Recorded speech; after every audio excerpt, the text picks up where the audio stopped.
Mr. Gillo?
Miss Gonzalez or Mr. Galo?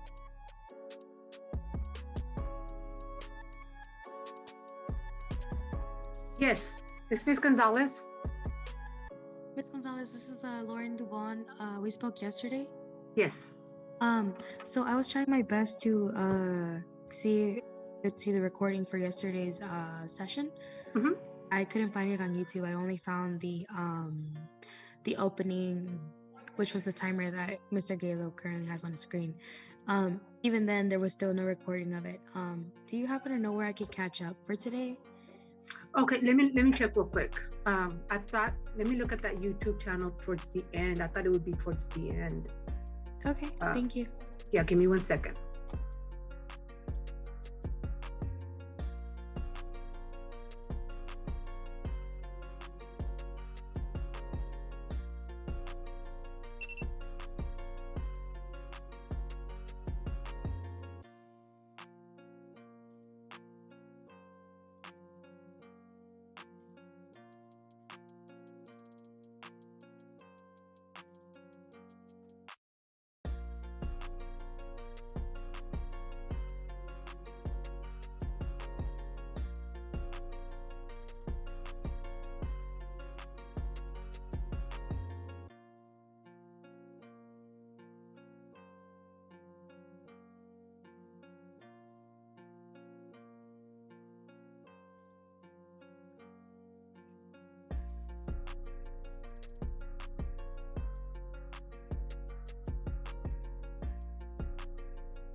Lauren?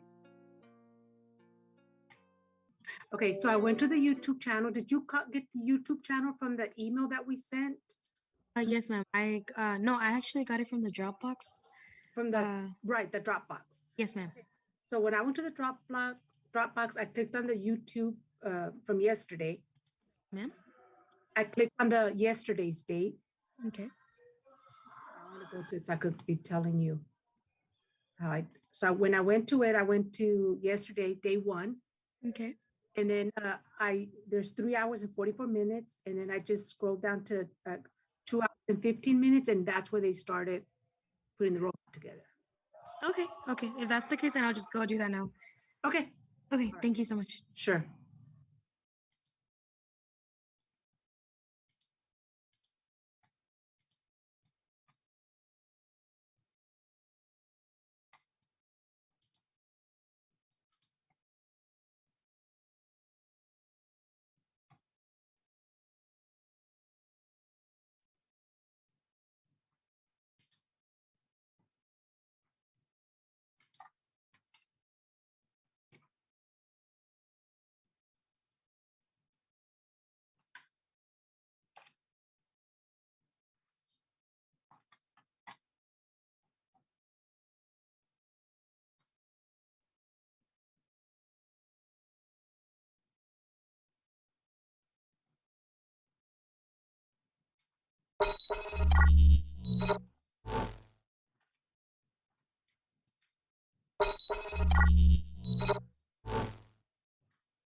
So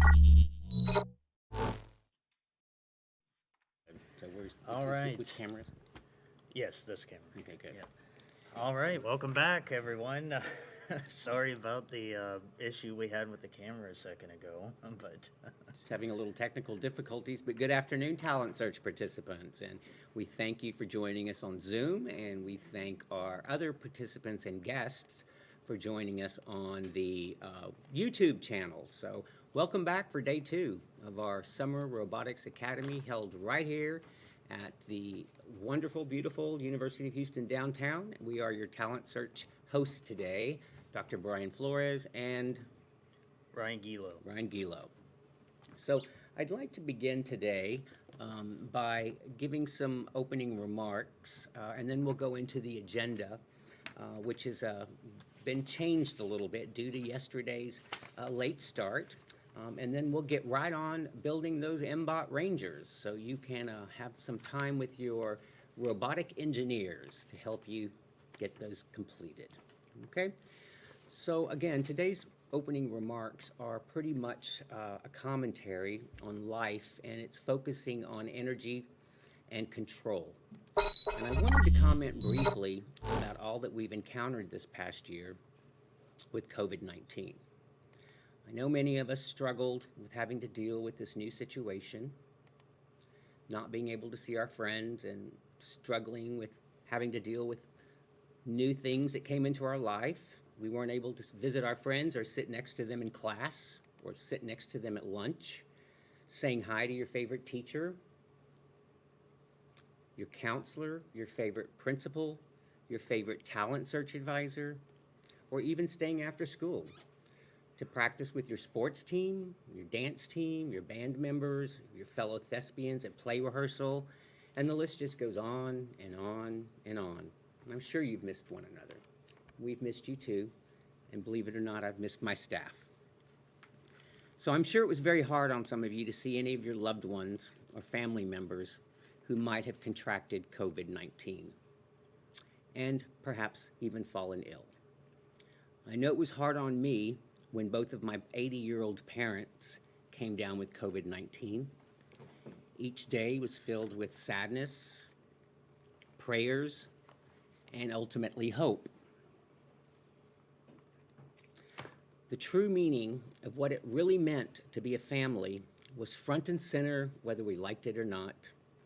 So long story short, after 2 grueling weeks of my parents recovering from COVID-19, my parents finally recovered with the support of their children, each other, and the Almighty.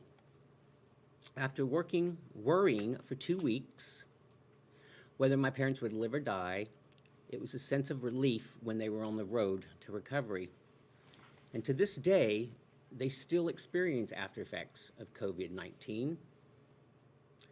They have brain fog, they have unsteady legs, they forget a lot more than they used to.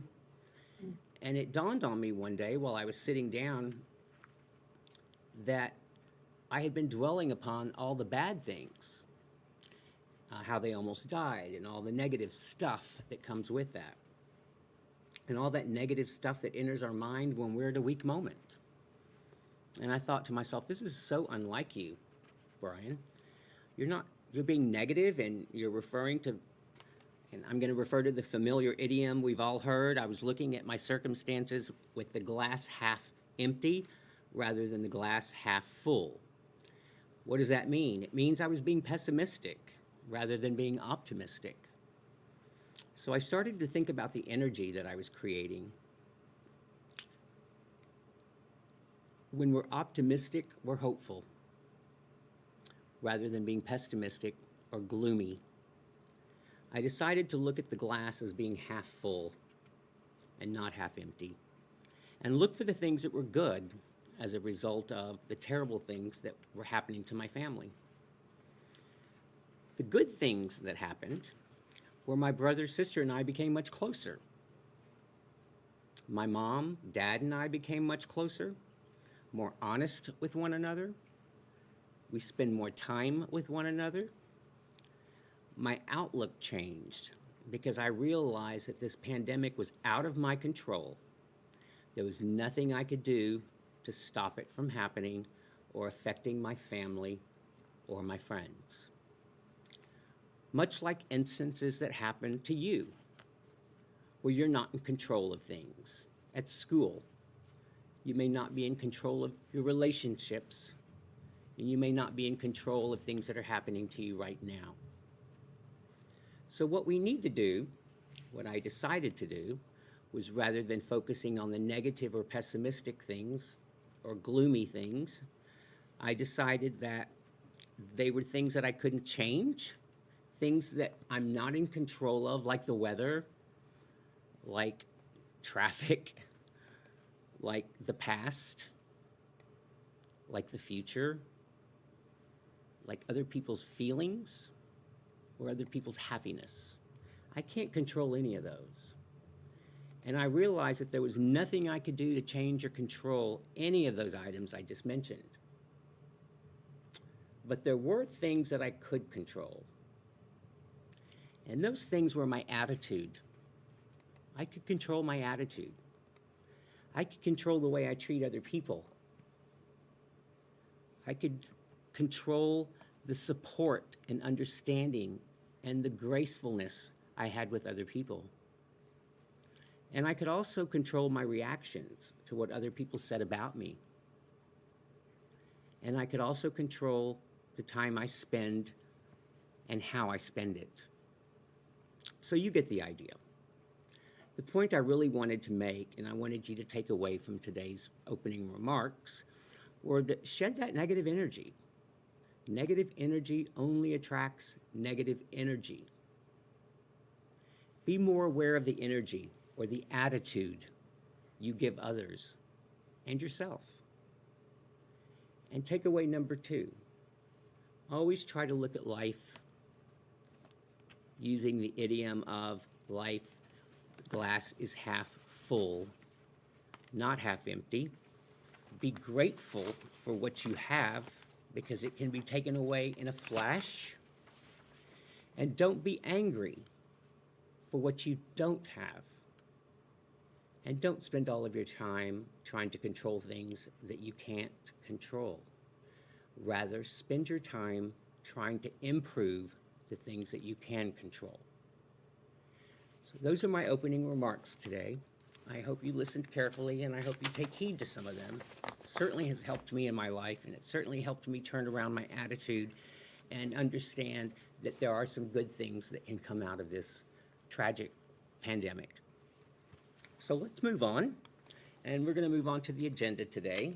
And today's agenda, we've started with our opening remarks. Now, you have this in your Dropbox, and we should have it on the screen as well. So right now, what I'd like to do is we're going to backtrack a little from yesterday because we started late. And I would like to introduce the 2 ladies in the office that are very important and very special, and they're actually the heartbeat of this program. The first one is Miss Annalisa Becerra. She is our she's our administrative assistant, and hopefully she's listening right now, and I think she might have a couple of words for you. Annalisa, welcome. Hello.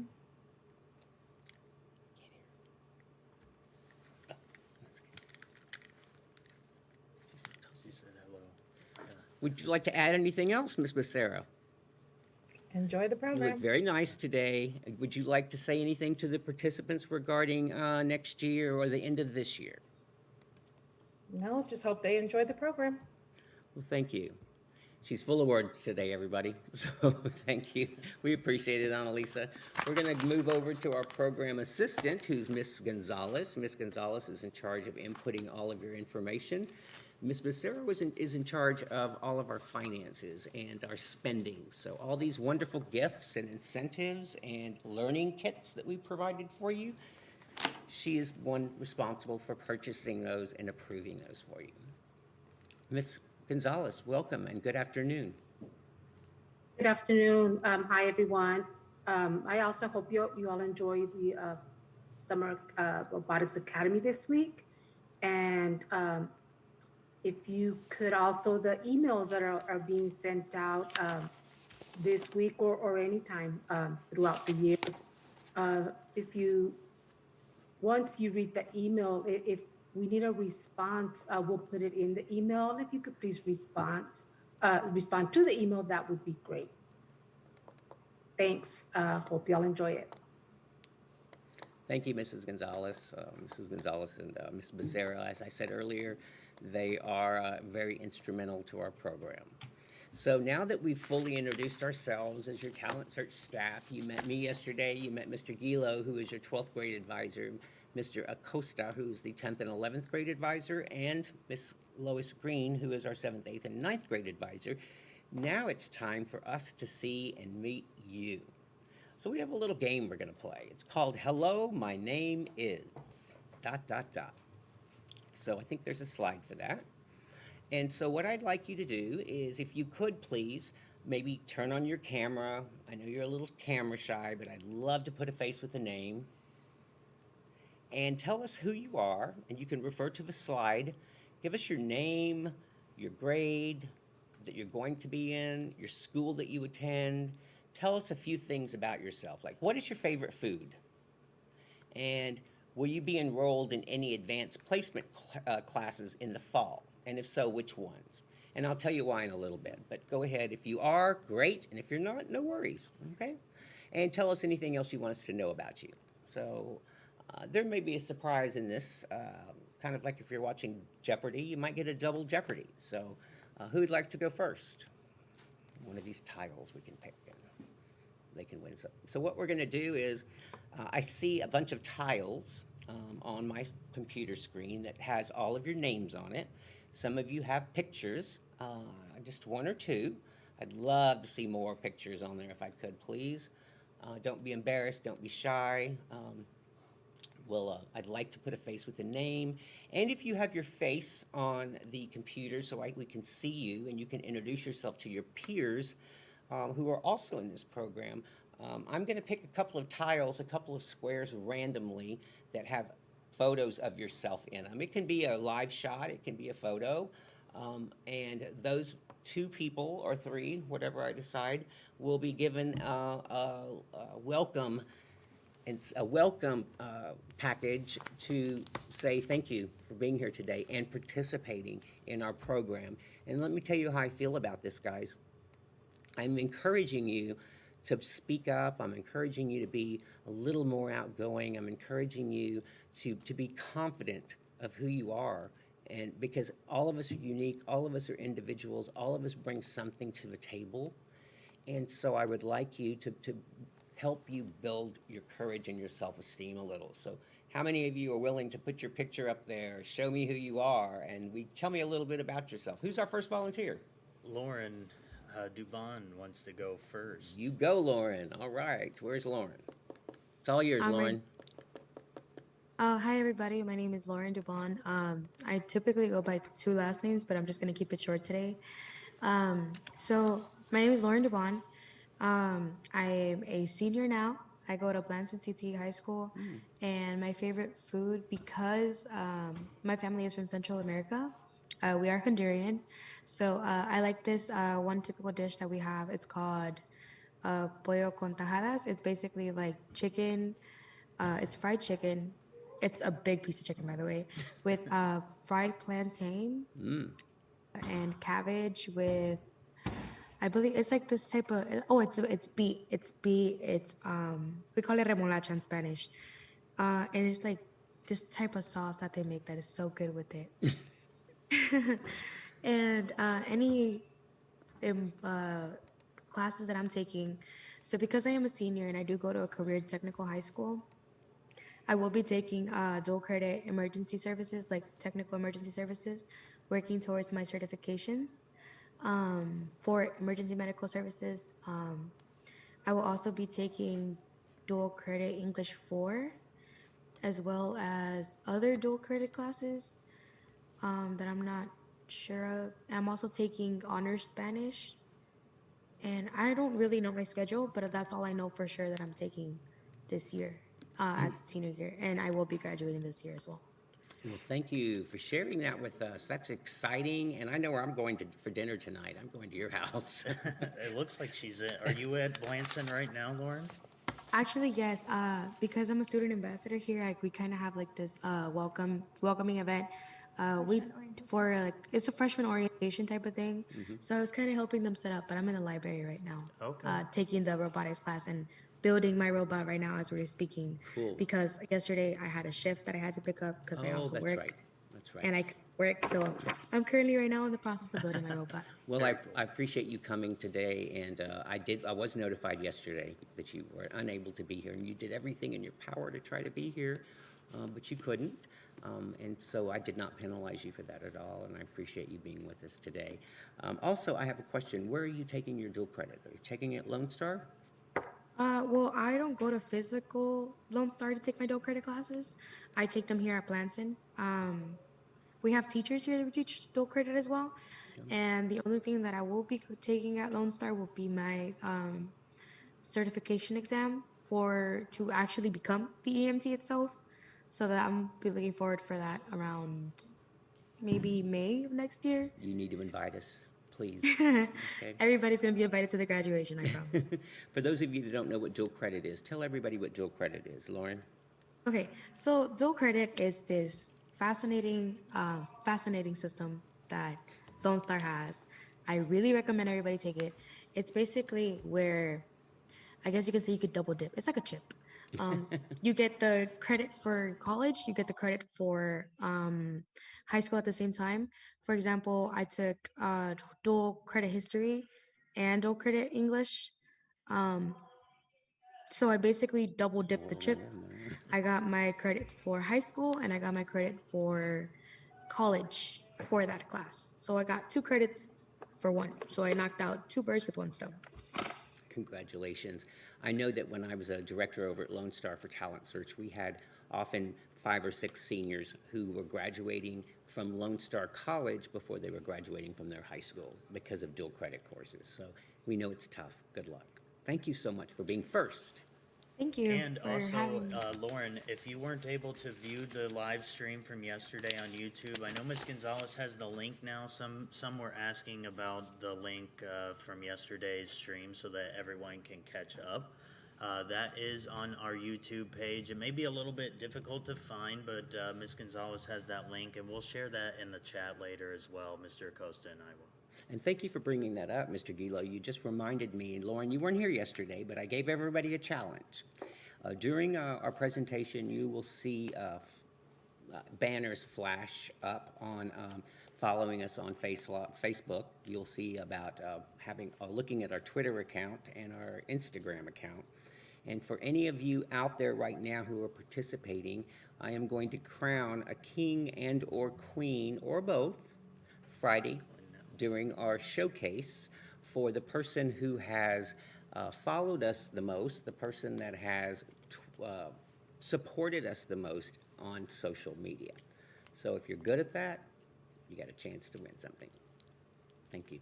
Our next person up is Sherman Thompson. Where are you, Sherman?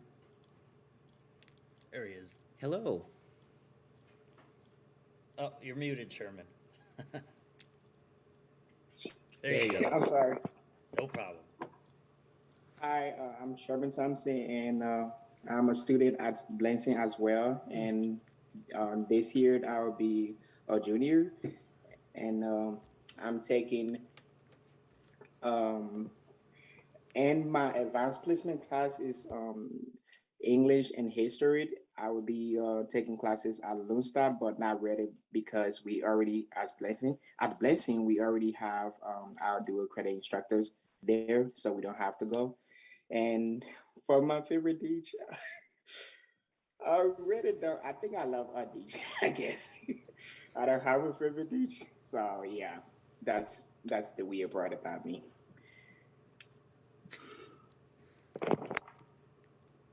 Did I miss the food?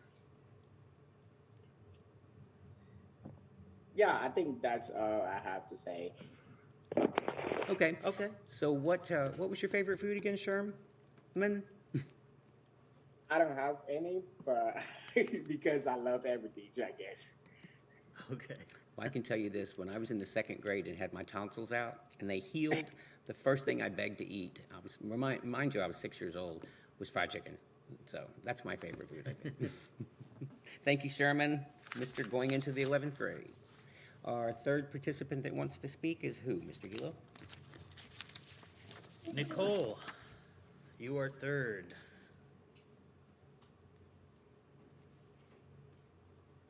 Hello.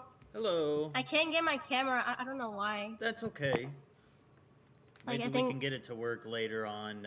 It doesn't even have to be today. Oh, There no, you I go. get it. We see you. Hi, Hello, Nicole. my name is Catherine Munoz. I'm also a Blanton student. I'll be a junior this year, and You said Nicole.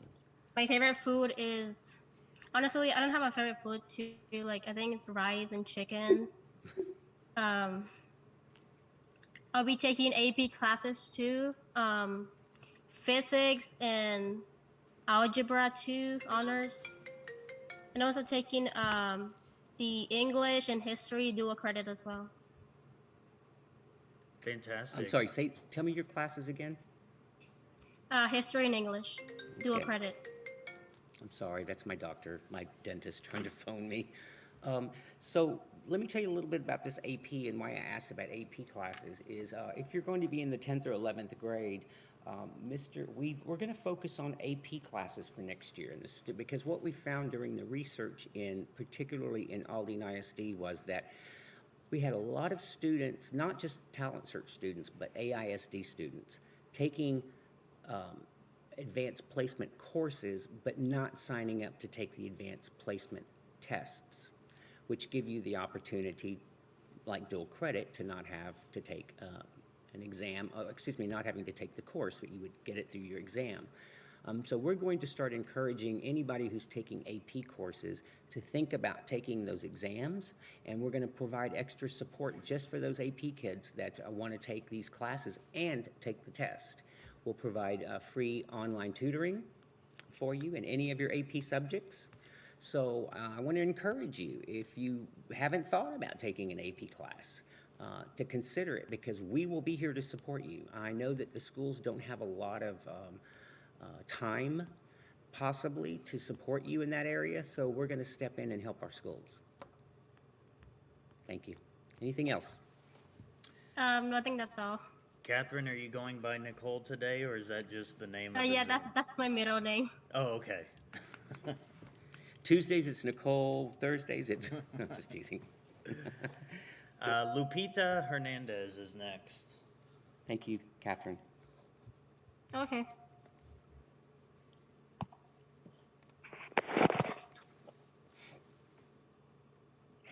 Hi, my name is Lupita Hernandez, and I think my favorite food is tacos de trompo, and yeah. Oh, and I'm in the 10th grade. What school do you go to, Lupita? Mackinson. I'm sorry? Is it MacArthur? Yeah. Okay. Okay. And are you taking any GT AP classes, anything like that, so we can talk to you about special tutoring? I have algebra 2 honors and science, English, and I think that's it. Honors. Okay. Well, I'm taking notes, guys, so because if you're taking special classes, we want to be there to support you, okay? Because I know how difficult they are, and we want to make sure that you make straight A's in them. Okay. Thank you so much, Lupita. Okay. Like your shirt, by the way. Thanks. All right. Next one is Janet from Davis High School. That's what it looks like. Hello, my name is Janet Young. I'm from Davis High School. I'm a rising senior, and I take AP and dual credit classes, but I'm not enrolled into dual credit classes right now because I haven't looked at the list. But I'm in AP English, History, and Physics. I don't remember if I'm taking on-ramps for geometry or AP, but I'm taking a lot of advanced courses. Let me ask you this a question, Janet. when you take have you taken your AP exams when you take your, you have taken them? Yeah, I took all of them when they went out. Okay, well, great. Congratulations on that. And we know that most of the time you need at least to score a minimum of a 3. And so do they send you those results or do they send your teachers? I think I got the results. I don't remember if my teachers got them though.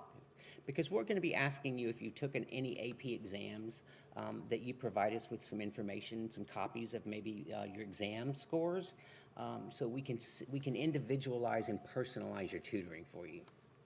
Yeah, I wouldn't mind if I could send them. Yeah. Great, thank you so much. Anything else you want to share? Your favorite food?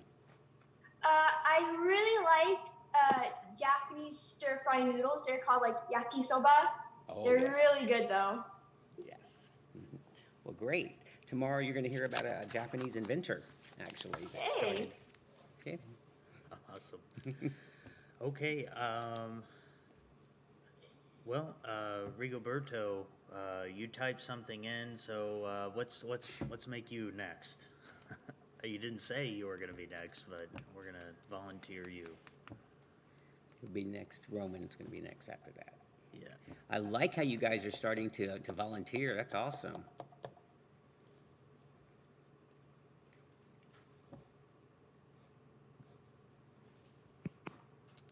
Okay, so we've had 1, 2, 3, 4, 5 people volunteer to say something. Okay, anybody else? Going once?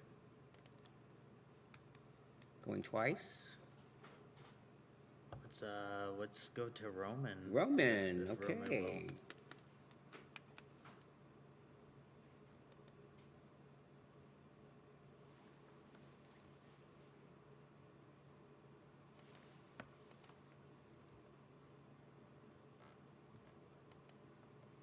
You there, Roman?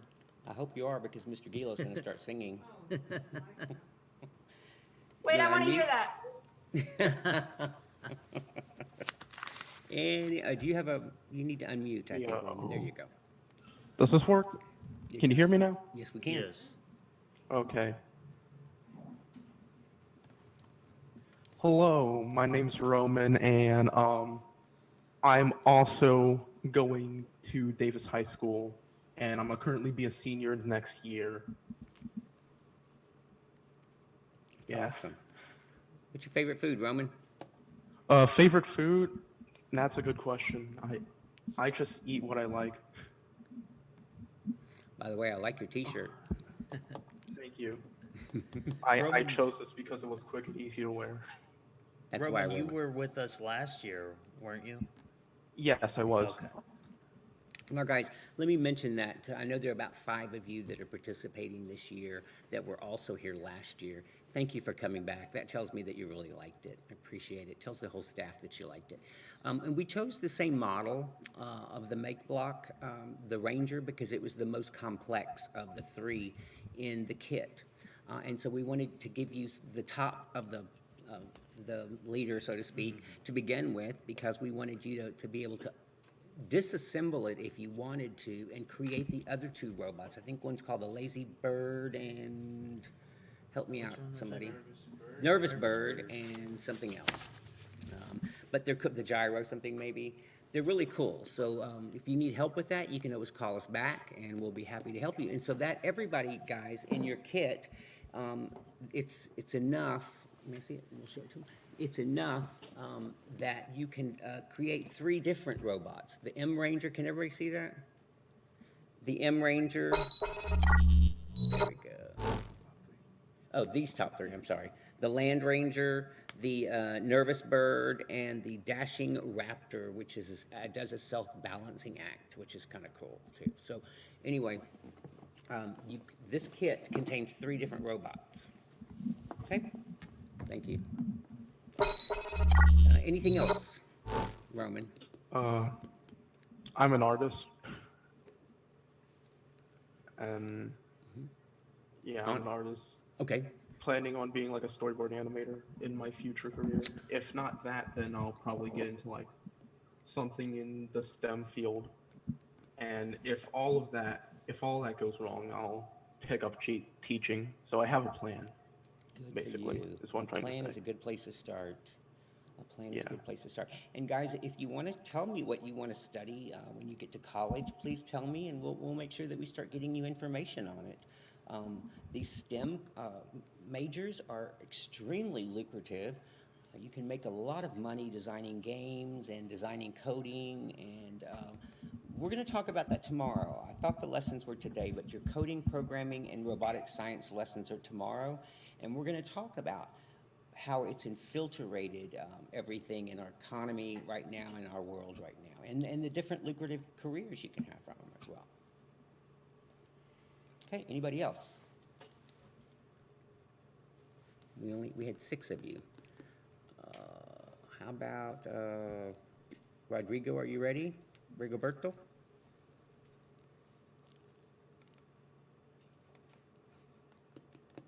Okay. We'll get to him when he's ready. How's that? Yeah, he has to give him a second. But So we had 1, 2, 3, 4, 5, 6, 7 with Rigoberto. So those 7, thank you very much. Oh, and you tell me when we're going to close this section out, and I'll make one announcement. An asked if she could go. Who? Oh, An, absolutely. An, welcome. You're on. Hi, my name is Anne Fong, and Anne, I'll be a sorry. junior next year. I'm moving to a new house, so I don't know what. I think I'll be in Morton Branch in KDISD. Okay. And what else? I'll be taking English and history dual credit classes next year, and AP classes for algebra 2 and probably physics. Good, that's great. What about your favorite food? Oh, I don't have any. I like everything. Good, that's great. And I want you to do me a favor, and I want you to get in contact with Mrs. Gonzalez, who's you just met her today, and she'll give you some instructions on what to do since you're moving to another school. How's that? Because I still want to help you out. Okay. Okay, thanks, Ann. And anybody else?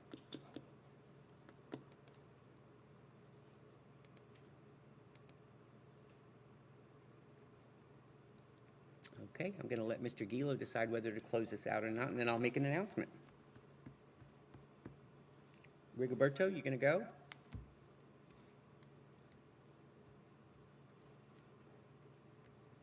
Okay. going once, going twice. Isabella. All right.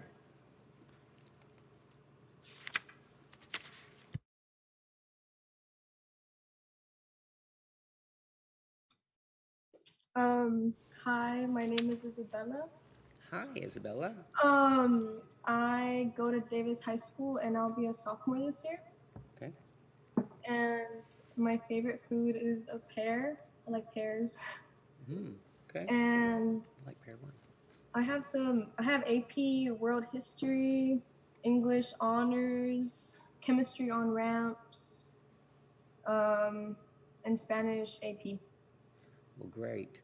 So I want you to get in touch with your advisor, Mr. Acosta.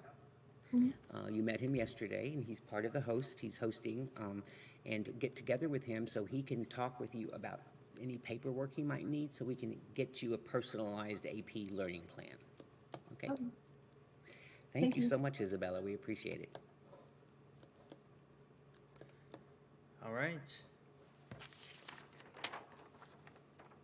Going once. Going twice. Anyone else? I also wanted to ask about what if we didn't want to go into a STEM major, but we wanted to do something like artsy, like Rowan wanted to do art, and I want to do animation. Okay, what about it? What's your question? I'm not sure I understand. Like, how would it be like for academic-wise? Because like, wouldn't you need portfolios instead of like, I don't know, I don't know about this stuff. Like, I'd rather be in a like creative major. Well, I'll tell you what, Lauren. Is it Lauren?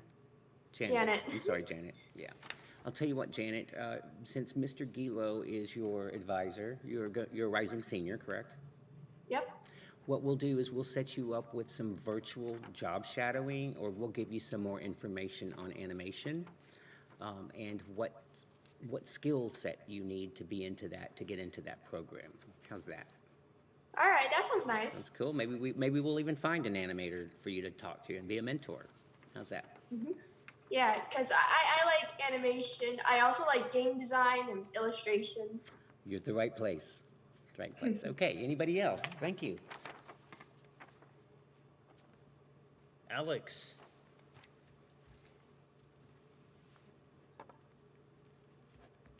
Unmute.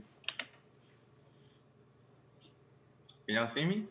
Yes, we can see you. Okay. My name is Alex. Just Alex. I just go by Alex. Don't worry about any other names. And I'm gonna be junior at Davis High School, and I'm taking. Wait, what am I taking? What am I taking? Dual credit history and dual credit English. I wasn't really all too interested in taking any of the AP classes. Davis. So I think I'm okay with dual credit for now. So what's your favorite food, Alex? I've been thinking this entire time, you know, I was just sitting here thinking long and hard, what is my favorite food? And I think there's this chicken teriyaki joint over by the mall I go to. And I guess that would be my favorite food. Chicken teriyaki. That sounds great. Sounds really, really good. I like what you're doing with your hair, man. It's fresh out of the shower. I'm not really going for anything in particular, but there you go. You got a good look. You got a good look there. We'll call it fresh out of the shower. How's that? Well, it sounds like, guys, I appreciate all of you chiming in and telling us a little bit about yourself. You all are hysterical. You all have such a good sense of humor and such a great personality. I can't wait to work with y'all in the fall. We miss y'all. We really do. And it sounds like we could probably come up with a little invention ourselves by listening to you guys and all the foods you like. I'm getting this sense of fusion. What are you thinking? Yeah, I think so. Like some sort of, I don't know, Latino, Japanese fusion, maybe. I don't know. We'll think about it, okay? Maybe we'll have a food truck, talent search food truck. That would be awesome. Anyway, is there anybody else that would like to talk and introduce themselves before we move along?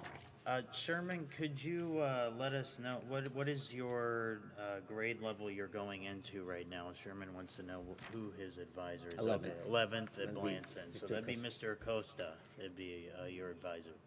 So if you're 12th grade, it's Mr. Gilo, and if you're 10th and 11th, it will be Mr. Acosta, your host here, okay?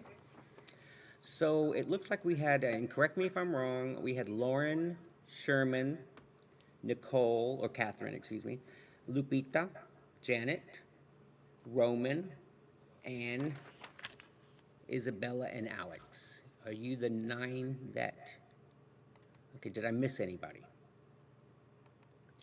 Okay, so the people that actually presented today and asked if they could talk about introduce themselves, you will all be receiving a gift from Talent Search for exhibiting confidence and exhibiting the wanting to communicate and wanting to introduce yourself. So congratulations, the 9 of you.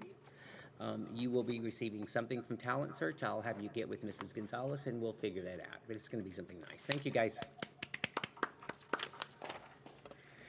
So as we move on, we really need to get into this building of the robot, but if we can go to the next slide, I want to tell you that welcoming to the Talent Search Robotics Academy and what is Talent Search. I know you're in Talent Search, but I find it amazing that when I go to the schools and talk about what Talent Search is, some of you might have a little difficulty articulating. And I want to tell you that there are only a little over 400 Talent Search programs in the United States of America, and you are one of them. So congratulations. So we are the 5th largest Talent Search program in the state of Texas. And so you're part of that as well. You can use this if you're going to be a senior and you're going to be a rising senior. You may use this on your resume as extracurricular activities or groups. Because what we do is we ask you to fill out contact forms. Your advisors ask you to fill out contact forms every time you visit with them. And that is so we can keep track of your participation. And so when you're a senior, or becoming a senior, oftentimes, they want a list of your accomplishments. And all you have to do is pick up the phone or email one of us, and we will let you know how many hours that you have spent in Talent Search, receiving workshops, education on FAFSA, education on financial literacy. Everything that you've taken, we have listed. And that's really, really good for your resume and for your college applications. So we go back to the year you started. So if you were in the 7th grade and you're graduating, we will give you that information for every single year. And colleges look at that. Colleges, they review your application holistically. What does that mean? They look at everything, not just your grades. They look at any extracurricular activities you were involved in at school and anything in the community you're involved in at school. So this would be considered a school-based activity and or a community-based activity if we do community-based servicing. So I want you to keep that in mind. Anything that can separate you from that guy or that girl sitting next to you so you can get in that college you want, and these spots are limited. So what is Talent Search? We have a special video for you, and then we're going to move along.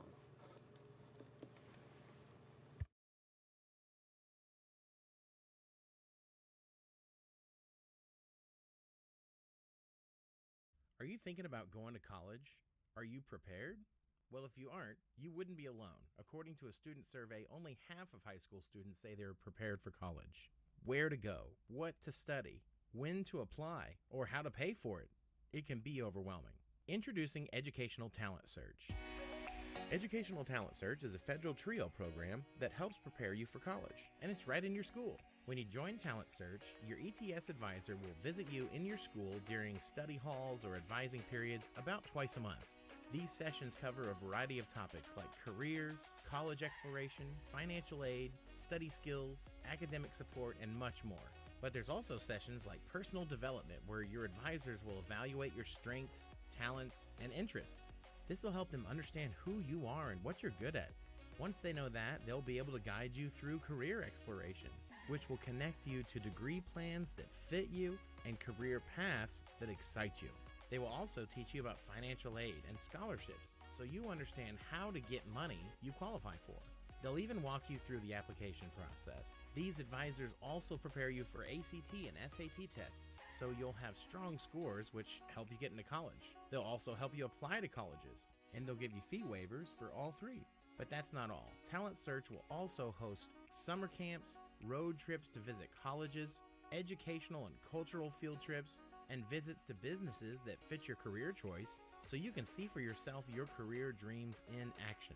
And the best part is, it's all free. So what's stopping you? Start now to do what you love later. Begin your college journey today with UHD Talent Search.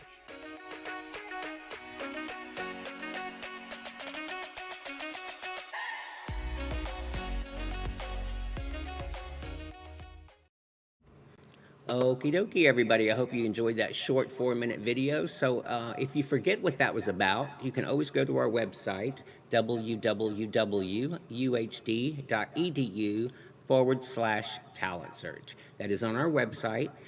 Feel free to peruse the website. There's some great information in it, not just for you, but for your parents or for anybody that you might be living with regarding any personal community things. Okay, I'm going to turn this over now to Mr. Acosta and Mr. Gilo. They are going to ask you to start to build soon. So congratulations, guys, that won your gifts, and we will see you. Work hard on your MBOT, and I look forward to the showcase, seeing them on the showcase Friday. Thank you so much, Dr. Flores.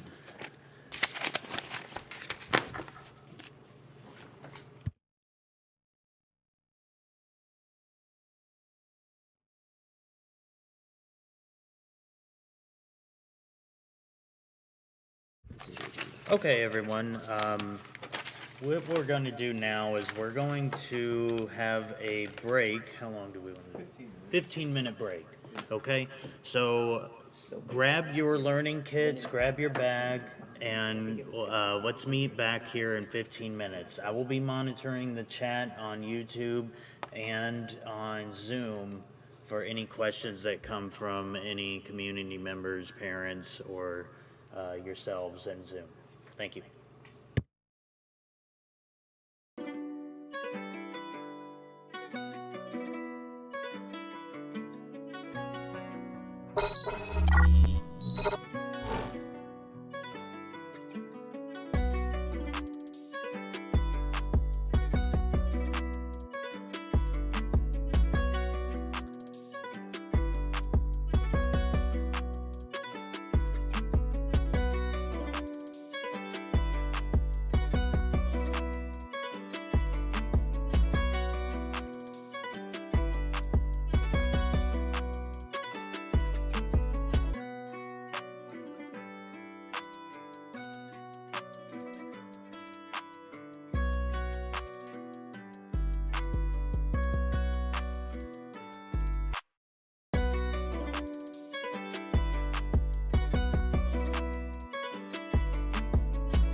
All right, welcome back, everyone. We're just going to get situated here. Make sure you're at the area we talked about yesterday about having your dedicated building area. So hopefully during the break you took advantage of getting in those spots so that you can continue building with us. Yesterday we were building the frame. You want me to go to the overhead? So, yes, let's go to the overhead cam. There we go. Perfect. So, yesterday, Mr. Acosta got us to the frame, and Just so you can frame yourself Is it a little working? better. Yeah, it's working. Okay. Just you can be. Yeah, there you go. Okay, got it. All right. Okay, so we have our frame. Mr. Costa got us here yesterday. If you're not here and you're not at this part where this part of the frame is built, let me know in the chat because this is where we all need to be at in the same spot. Like Mr. Costa mentioned yesterday, we are not going to leave anyone behind. We want to make sure that even if you weren't here yesterday participating in the Zoom, that you at least are here now. So let us know. You're behind. Okay, so Lauren says you're behind, but you got most of it built. Okay, Lauren, at any time, unmute your mic and let us know if you need us to slow down. You can go build a little bit faster if you want, depending upon how close you are to here. But if you are not at this spot, unmute your microphone and let us know if you need any help while you are catching up. Actually, I'm just at the last part right now where I put the last piece onto the little border So what I'm part. gonna do now is I'm gonna get my. Oh, sorry. He Yep. can't hear you. Oh, She was talking. She only has like one piece left, so we'll give you a few minutes to actually put that done. She just has this frame piece. So go Okay. ahead and do that right now, that's so it. we can all be on the same place right now, and Okay. we'll carry on together. So we'll give you like a few minutes to do that. Okay.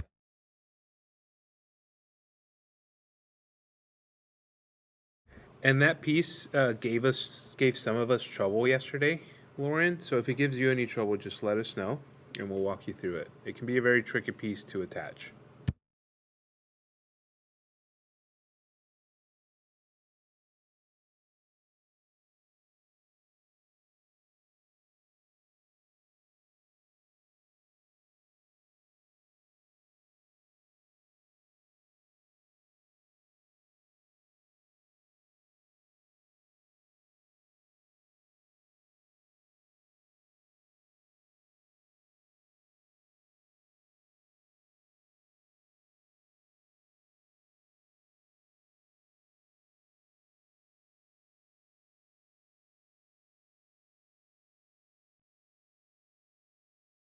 While Lauren, I'm gonna go ahead and get out some things out of the learning kit. So I'm gonna get out my toolbox here. So everyone get your toolboxes out. And Rigoberto, since you've already built some of it, at any point, if anyone has trouble and they say something and you have some input, like some advice based on your building experience, it's more than welcome to share it to help Yeah. out us and anybody else that's having trouble. Yeah, because we may call on you or any others that that have already built this as of last year. I know Araceli's in here. We also had Roman. He was here last year as well. I know I'm missing a few, but there are a few in here that have already done this. So maybe we can call on you to help out those that may be having issues along the way. And so it looks like Lauren, like you got it. I'm gonna ask Mr. Gilo to spin it around in the camera, so you can look at it and make sure it all looks the same. Make sure everybody take a moment, make sure everything looks the same. Get it to focus here. It's attached the same, and we'll get ready to move on to the next step. Just make sure you have this rail connected the same way we do in the same holes here, because that will affect the rest of us building it. I know that last year I had put this rail in one of the wrong spots, so I had to go back and make sure that it was in the right spot.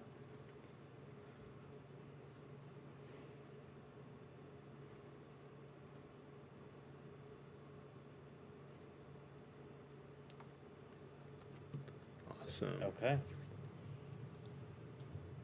All right. So our next step that we're actually going to be doing.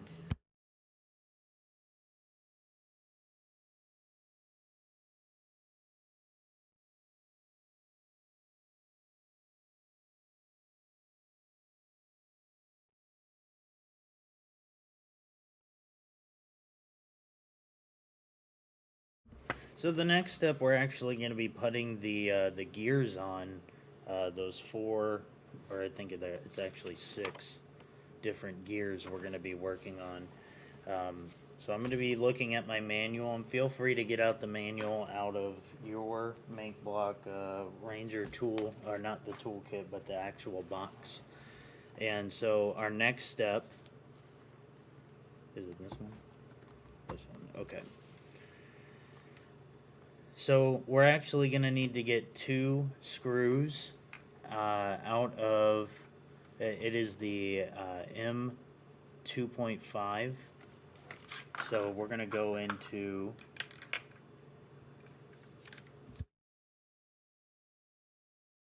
Millimeter. get your legend out so that you know which one it is. It's number 4. So we're going to go into number 4, which is that M2.5 12 millimeter screw. So we're going to go into number 4 on our toolbox. So here's number 4. I went and grabbed that. And we're going to need 2 of these. So we're just going to get 2. 1 and 2. I'm going to take the rest and put them back into the plastic baggie and put that back into number 4 here. And then we're going to grab 62T. 62T. So 62T, if you look in number 14 on your toolbox, there are only 2 of them. Yeah, and you'll notice slots 13, 14, and 15 all contain wheels. They all look similar, but they're all different in their own way. So you want to make sure that you grab the ones that you need, which are in slot number 14. The 62T. Some are different size. Some of them are shaped slightly different. So just make sure you grab the correct ones. Perfect. Did I already lose a screw? Is it that one? I have 1. How many are there?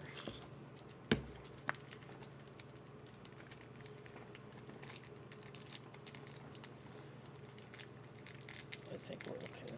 Okay. If we're missing one, I will know.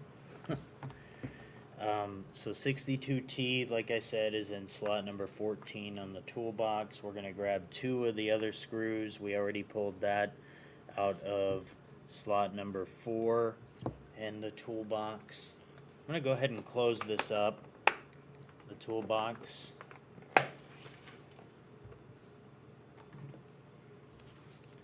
Because our next step is putting the screws through these. So what we're going to do here is, if you take a look, the screws that we just got, we're going to put inside of the wheel. Okay? And we're going to kind of hold that there with our finger. And I'm going to go ahead and try to push this wheel in. It goes in a certain way. It's like a peg that's shaped a specific way, so the wheel goes onto it in a specific way. So let's take the wheel. Let's actually leave the screw for a second then, since it only goes on a certain way. And let's, like Mr. Acosta said, it only fits a certain way, and once you feel that it's actually on there, I'm able to push it on. Do the same thing for the other side here. Okay, so you see this, and now we push that on. So now both of these, they feel snug, but we need to secure them. And how are we going to secure them? With those screws. So make sure that you did grab the screwdriver out of your toolbox. I'm going to go ahead and grab that again.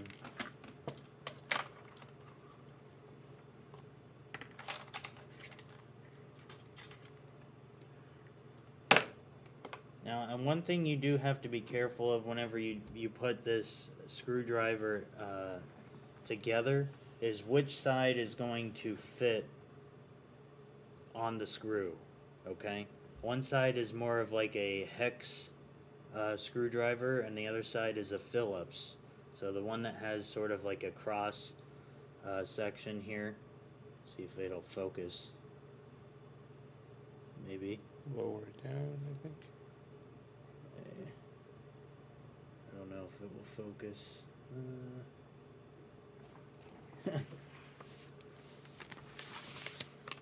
Apologize. Sometimes it doesn't. Sometimes the camera doesn't want to focus, but there we go. So it looks like a little, I'd say like a little cross section. You'll know because one side looks like a almost flat, and one comes to more of like a point, like this. So we want to make sure that we have the side that's the Phillips, the one that comes to a point, is the side that we're working with. I'm going to take this, put it in the screwdriver, tighten it up. Okay. So, we make sure we have the screw in the 62T gear wheel here, but it's not screwed into the wheel. So what we want to do is we want to make sure that we go in here and righty-tighty, lefty-loosey. So it's one thing my dad always taught me was you're trying to tighten something, you're going to the right, you want to loosen it, go to the left. And remember, guys, you don't want to strip it. In my opinion, it's easier to strip a screw with the Phillips head. So don't go too tight. Just go until it's snug and you know the wheel won't fall off and the screw won't fall out. You definitely do not want to strip this screw. And you'd say that's about good right there, right? Where it's flush. Mm-hmm. So if you take a look at this, if you feel like you can't tighten it anymore, like Mr. Costa said, let's not go in there and try to strip the screw out. Actually, it feels like it'll go a little bit further. Is that how far? Yeah. At some point, because it is attached to a motor and the motor spins, it's almost going to... Yeah. It'll stop you. Yeah. So that's about how deep I got it. Let's see if it'll focus here.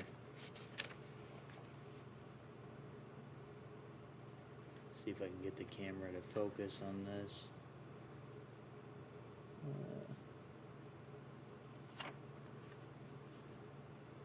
There we go. So that's about how deep I got the screw in before it really started to fight with me, and you don't want to strip the screw, so be careful with that. Alright, I'm going to take the other screw, I'm going to go into the other gear, or the other wheel, and I'm just going to tighten that one the same way I did the other side. If anyone is having trouble, please let us know. Like we said yesterday, and it applies today too, we don't want to move on and leave anyone behind. We want to make sure that everyone is always ready and in the same place before we move on. So if you're having any trouble, just let us know. We're happy to go over it as many times as you need, honestly.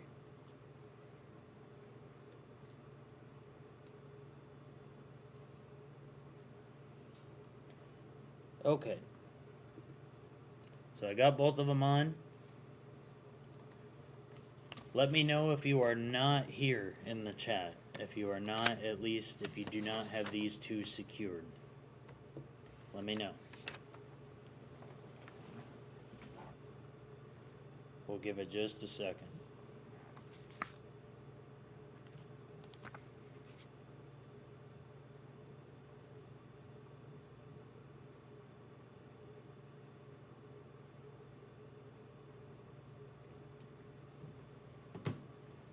Okay.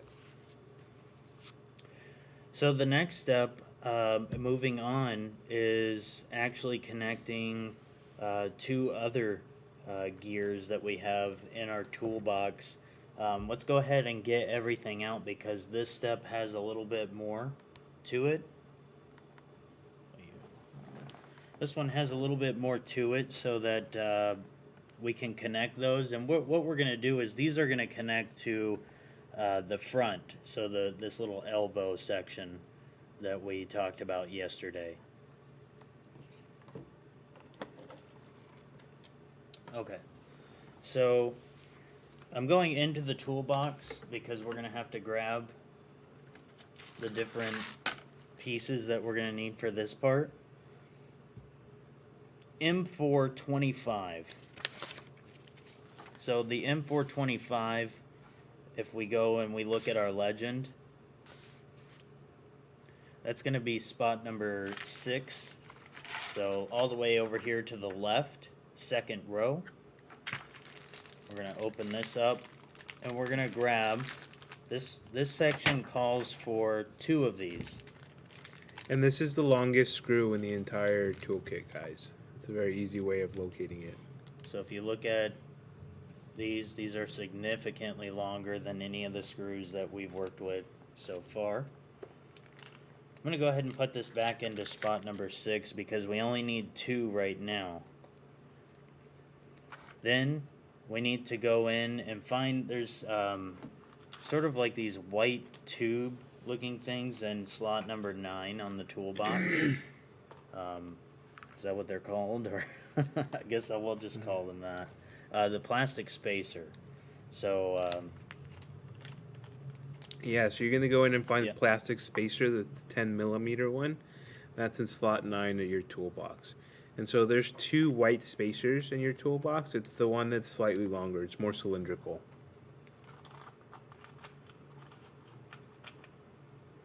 okay, and then it calls for 2 of the gears. Now these aren't going to be the large ones, are they?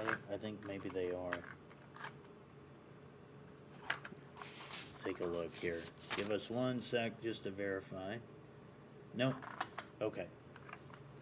So they're going to be the ones in slot number 13. Now this is a 62T wheel without the step. And the step is basically those, remember, in order to put these other 2 ones to these other 2 gear wheels together, it had a little step in between that we could screw in. These do not have that little lip, or that little step is what they call it. So they're just the 2 wheels like this. Almost looks like a Oreo or something. So you're gonna grab 2 of these. You're gonna go into slot number 10 next. These are called the copper bushings. So I'm gonna go into spot number 10, copper bushings. Okay. We need 4 of these. Okay. So be careful because these are very easy to lose. I'm gonna grab 4. Set it off with the other parts. 1, 2, 3, and 4. I'm going to put the others back into the bag.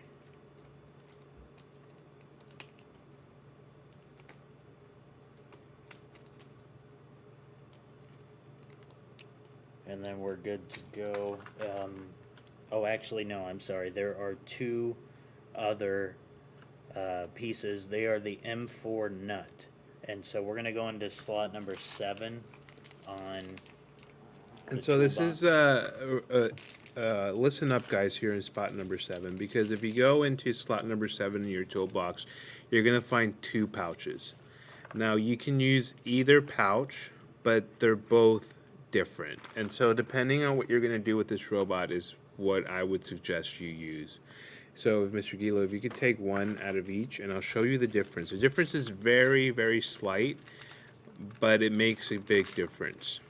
And like I said, both will work. They're both the exact same size, but It's what you foresee that you're going to do with this robot when you're done with this academy. And so once he gets them out of the bag, I'm going to show you both. And we'll tell you what we're going to use. And so if you notice, let's see, we'll get it to focus there. Might have to get these out of the way. See, if the camera has too much to focus on, guys, it has trouble focusing. So we'll move some of this stuff out of the way so that you're able to see it better. So you almost saw it there, guys. If you're holding it in your hand, you're going to notice that one is slightly thinner than the other. And the one that is thicker almost has like a rubber seal inside of it. You might have to lower it down a little bit. It'll help. Yeah, keep going. There you go. Yeah, keep it there. And so the one with the rubber seal inside of it, you'll see it's like white rubber inside of it. That one, it's slightly thicker. It's the nut and kind of has like a round side to it. That one has what's called a rubber seal inside of it. And what that does is when you screw it in, with a screw, that rubber seal is going to keep the screw from falling out. So it's something that you're almost never going to have to tighten. If any of you skate, that's typically the type of nut that you'll use to attach the wheel to like the trucks. If the other thinner one, the one that you'll see on the screen is on the left, that one will work just as well, but that one over time is going to loosen and it might fall off. It's going to be more maintenance on your robot. Now, the decision that, like I said, is going to depend on what you are going to do. If you see this robot as you're going to build it this week, and then at the end of the week, you might build one of the variants, you're going to take it apart, I recommend you go with the thinner one because it's going to be a lot easier to take off. If you think that you're going to build this robot and you're just going to keep it the way it is, you're not going to deconstruct it, you're going to just use it as is, use the one with the rubber seal inside of it because it is harder to get off, but it's going to make sure that you're never going to have to go back and tighten those nuts. So really, they both work, guys. You're not going to make a mistake if you choose one or the other, but I'd say just consider what it is that you're going to do with the robot. If you're going to take it apart, choose the one on the left. If you're going to keep it as is, as a ranger, choose the one on the right. Choose the one with the rubber seal. It's really not a big deal, guys. If you're not sure, you don't care, just choose whichever one you want, but they'll both serve the function. So which one would you want to use? Well, which one do you want to use for this one, I guess? I'd say let's use the thinner one, only because we already have a Ranger that we built last year, so we might take this one apart and build one of the other alternatives and show you guys one of the other alternatives, other construction modes. So we'll use the thinner one just because we think we might take it apart. Like I said, they'll both work, guys. That's why they include them. It's really just what you plan to do with it.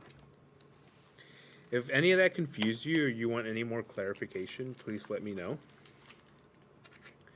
But in the future, when you guys, ever get into, some construction or projects and you have to use tools like this, you'll become familiar. You'll see this difference a lot. And whenever you're building, you always want to use the correct tools, correct? So, yeah, it's just very slight difference, but it can be a meaningful difference. Perfect. Okay. Well, thank you for that very important explanation as to the differences of which washer or nut we will be using.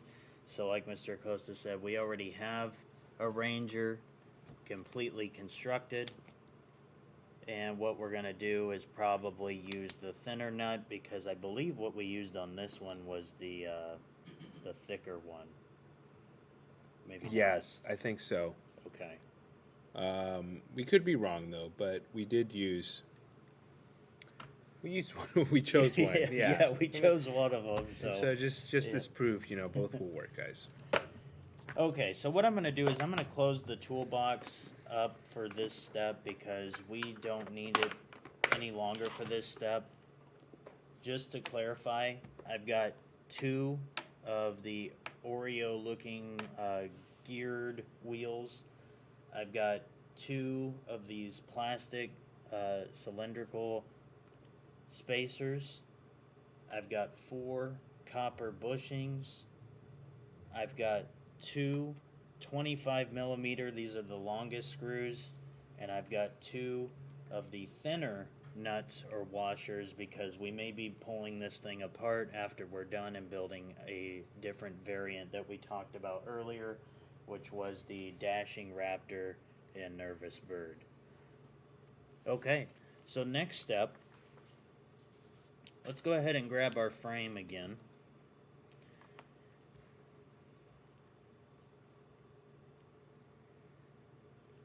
And you have to be very careful to put these in the right order and in the right hole on the elbowed section.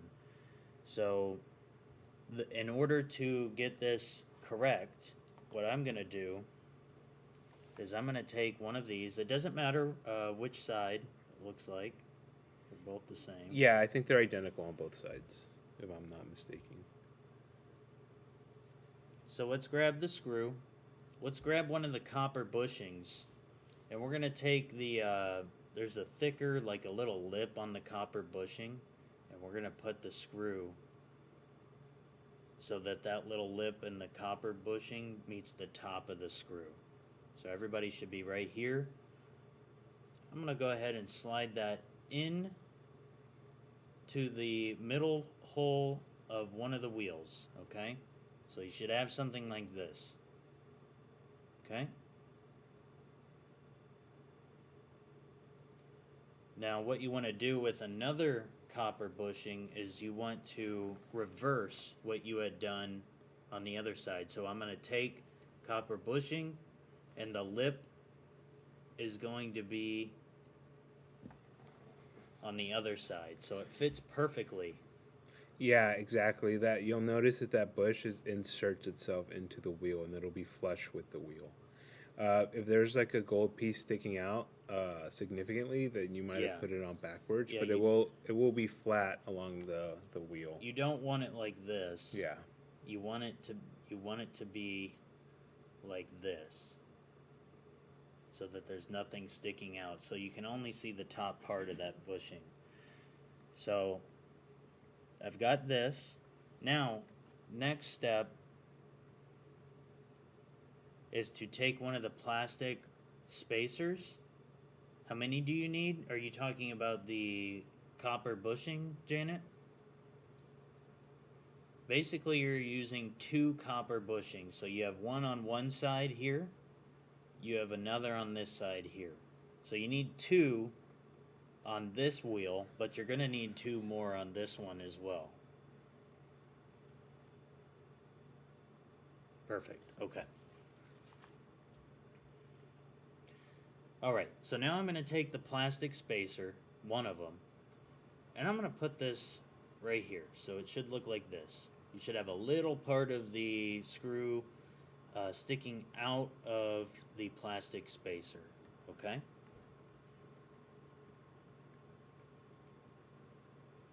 Once you have this, then we can grab the frame. And this is where it's very important that you pay attention as to where this gets connected on this elbow section, this elbow piece here. Okay, because I personally, I will admit that I have messed this part up. So I'm going to look very carefully to make sure that I meet up with the correct spot here. Right here. Okay. Everyone see this little hole right here? There's a big hole right here, and then there's a little hole right next to it. It's the middle one. So I'm pointing, it's right next to my finger here. I'm going to go ahead and put that little part of the screw that was sticking out right into that middle hole. So it sticks out a little bit. You can see it. There you go.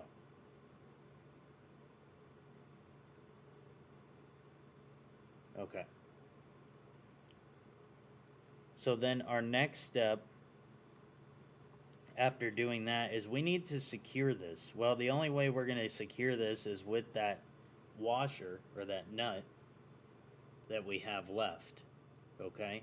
So we got to take this and we've got to somehow get in here and put it onto the screw and start spinning. Remember, righty tighty, lefty loosey. Let's spin it to the right so that it goes onto the screw just enough so that we can get it on there and it secures it, okay?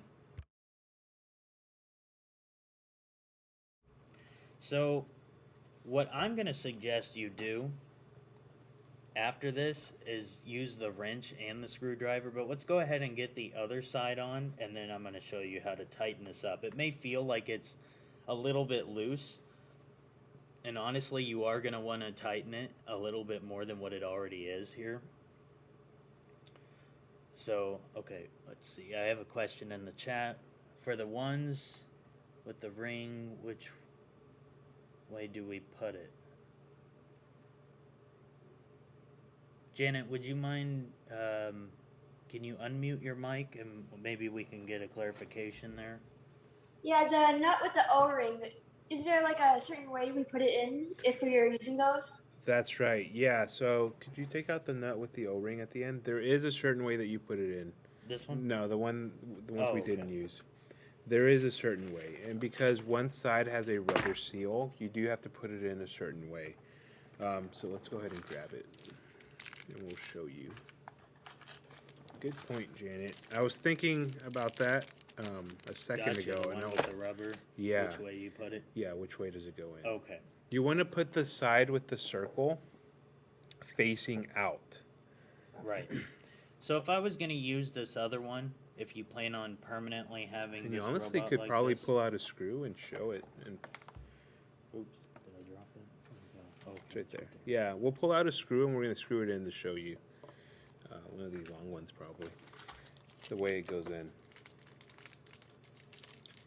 If you chose to use the lock nut, the one with the rubber seal, we're going to show you the way it goes in. So we have it like this, right? So we have the screw going in this way. If you're using the one with the rubber O-ring, it's going to go like this. So with the rubber non-hex circular part. No, the other way. It goes the other way. The other way? Yes, okay. it goes like that. So let me get this out me so it can clarify focus. Yeah, so it can focus better. If it goes into the screw, it's going to go like that. You might have to lower it a little bit. There you go. Can you see that, Janet? There we go. That looks good. So it's your screw is going to go into the nut like that. The part with the circular end is going to be facing outwards. And it's because that side has that rubber seal. And so you're going to be screwing it in, and then the outside is going to seal that rubber seal. does that make sense, Janet? Let us know. Yep, all good. Awesome. Thank you, Janet. Thank you for bringing that up. If anybody else had trouble, please let us know. We'll walk you through that again. Yes, I'll put that away. All right, so let's go back to this fourth gear, this fourth wheel that we have here. We put the third one on. We haven't tightened it just yet, but we're going to grab the fourth one right now. And so let's go ahead and do the same thing that we did earlier. So put the frame to the side. We're going to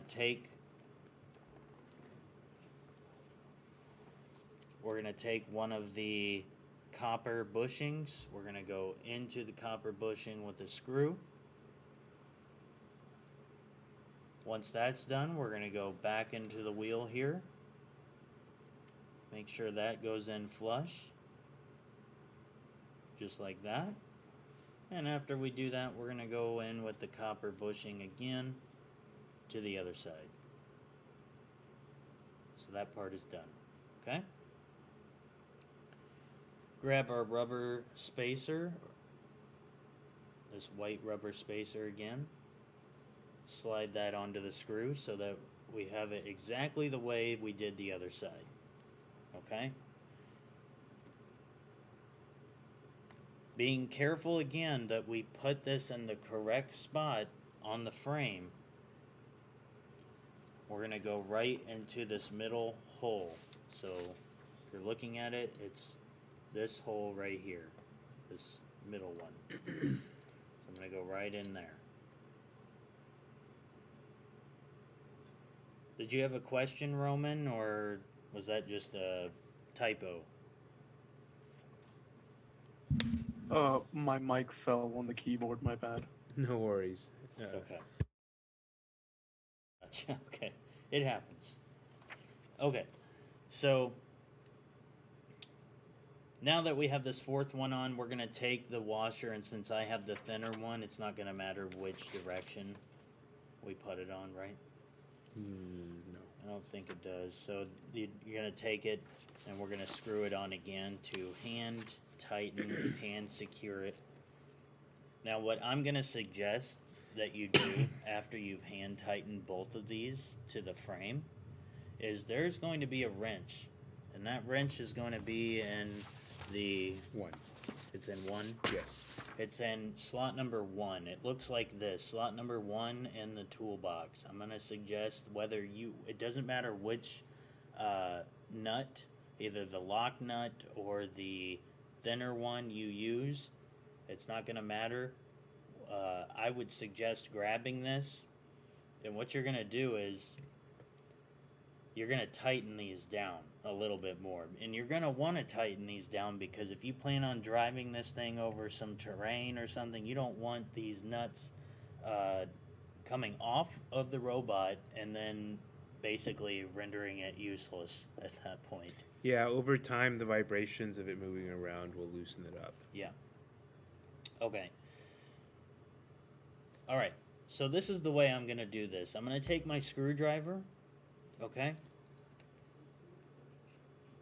And it does look like this, the screws that we used, these 25 millimeter screws, need to use the other side of the screwdriver, okay? So I'm going to take this screwdriver, I'm going to flip this around so that it will fit into the other screw, okay?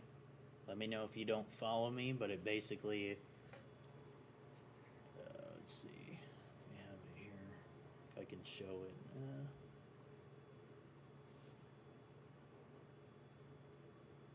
There we go. So you want, You there gotta we keep go. it there, yeah. Okay.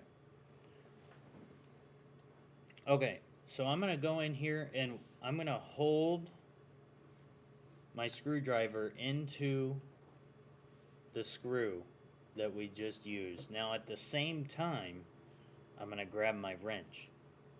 And there's a smaller side and a larger side.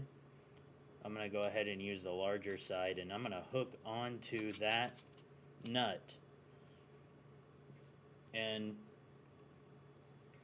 you're basically gonna tighten this more, okay?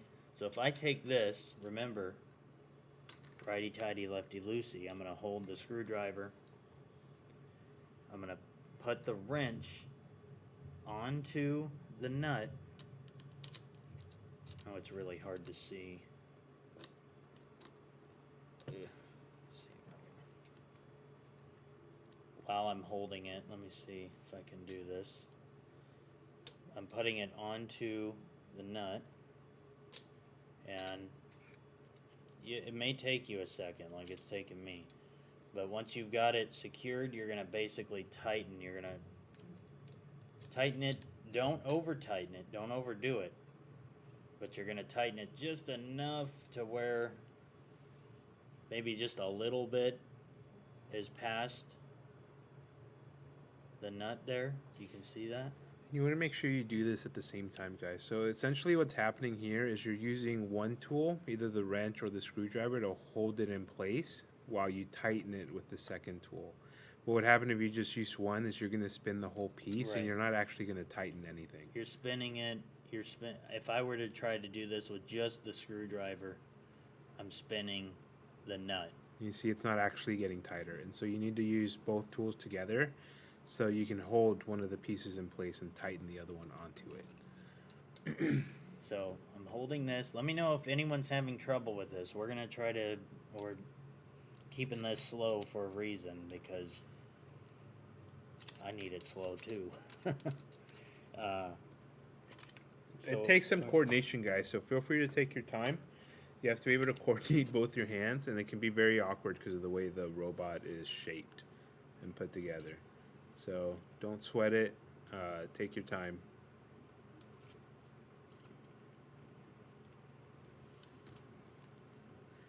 And I'm Be actually loosening it. using it the wrong way.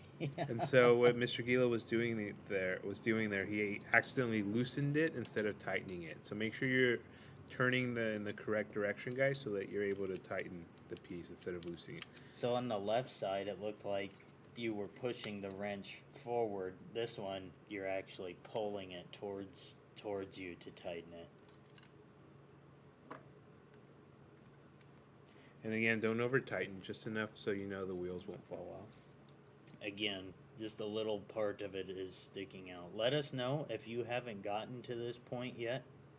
I know it's a little bit difficult, so we want to make sure everyone is at the same spot.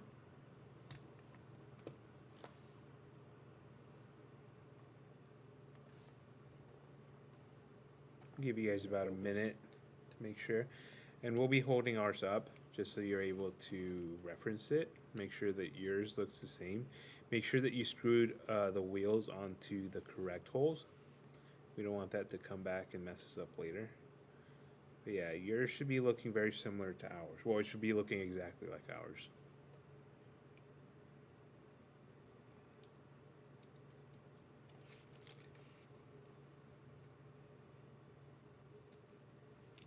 All right.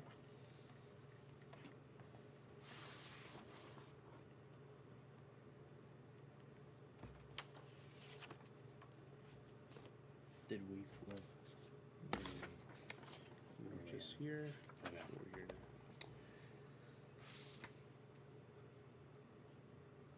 Okay. The next step actually involves doing the exact same thing, but with two other gears, two other wheels. So let's go back into our toolbox that we have. I'm gonna go back into here.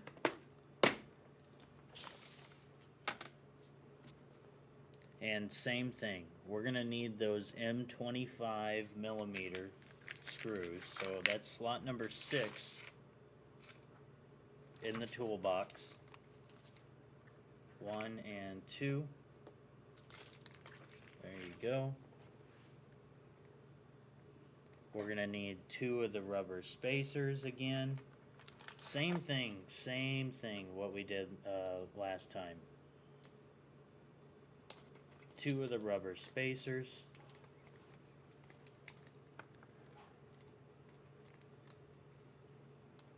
Again, that's in slot number 9 on the toolbox here.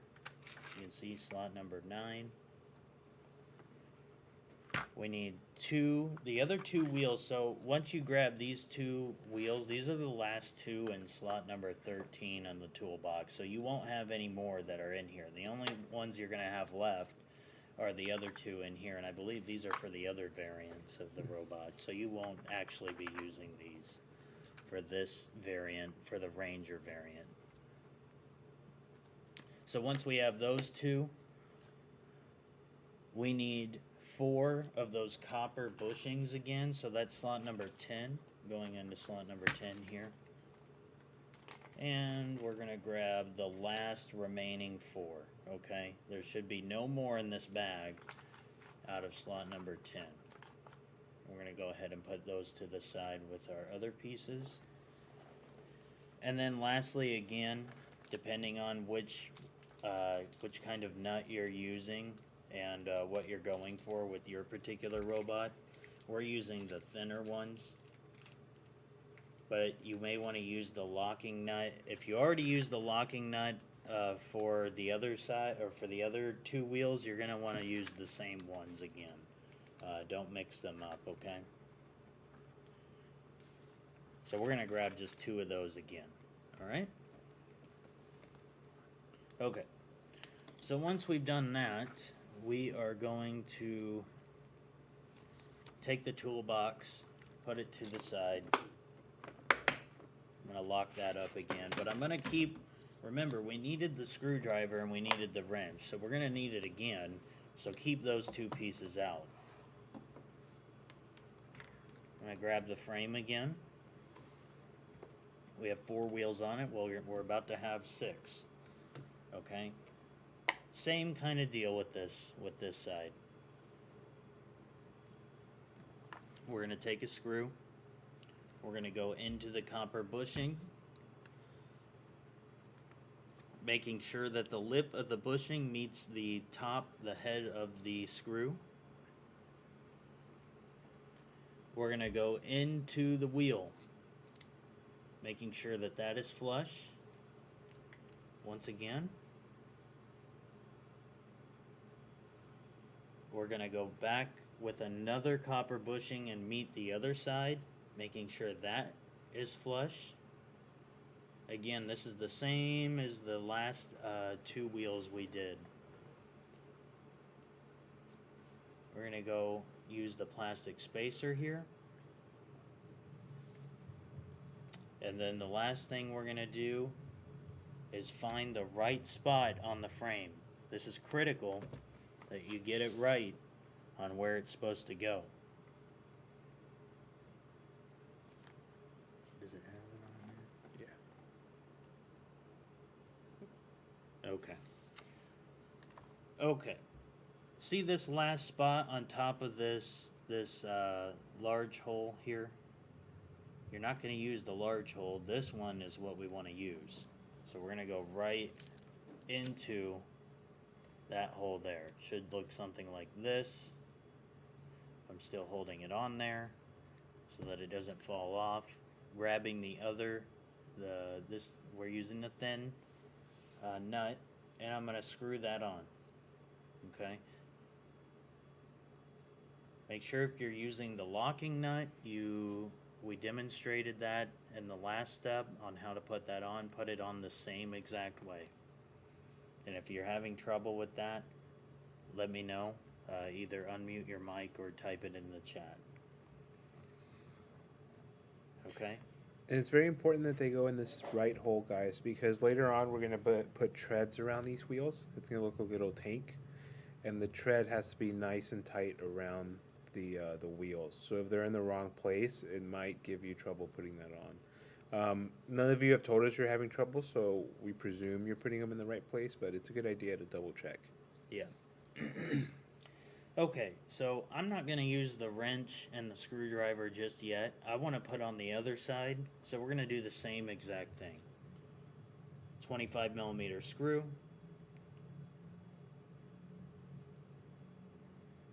Copper bushing. The wheel. We're going to put all of that together. Same thing, same thing. Put the copper bushing on. The other side, then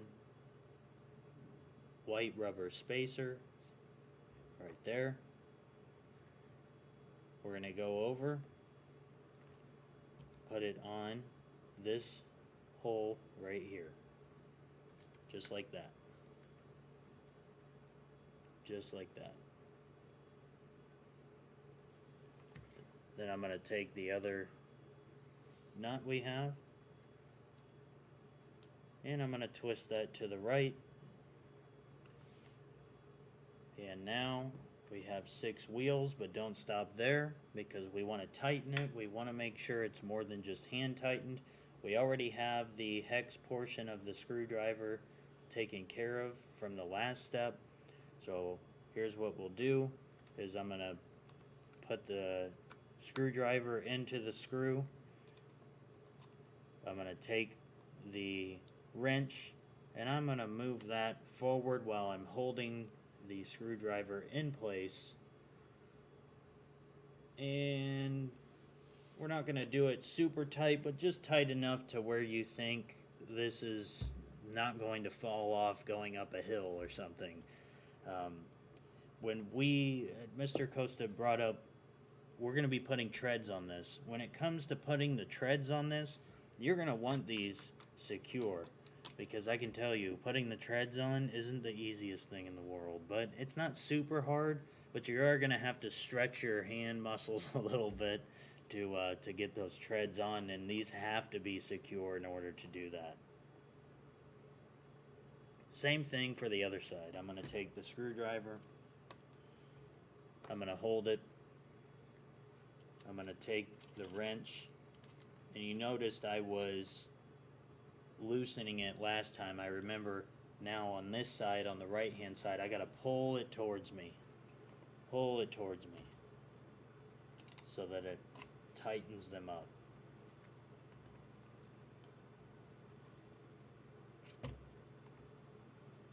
I'm just going to tighten it just a little bit more. There we go. You don't want to overdo it. Okay.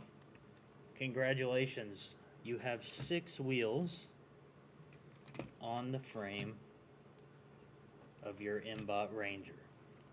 6 wheels that are eventually going to have the really cool treads. Let's take the, see this? The finished copy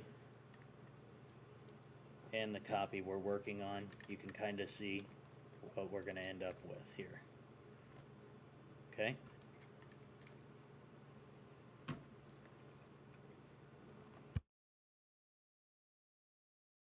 Okay, so we've been going for about an hour. What we're gonna do now is we're gonna take a little break. So I'm gonna put everything kind of back to the tool kit, the learning kit here. I'm gonna put the wrench back in there and undo the screwdriver. We're gonna take a little bit of a break. How long you wanna take? 15 minutes? 15 minutes, yeah. We'll take a 15-minute break and we're gonna reconvene at the spot where we actually start putting the power supply together and then onto the frame of your robot. So if you have any questions, like I said, type it in the chat, unmute your mic. Feel free to do that during the break, but go ahead and take a 15-minute break and we'll reconvene afterwards. Thank you. All right, we'll see you guys in a little bit.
All right, welcome back, everyone. I hope you're ready for the second portion of our building the Mbot Ranger.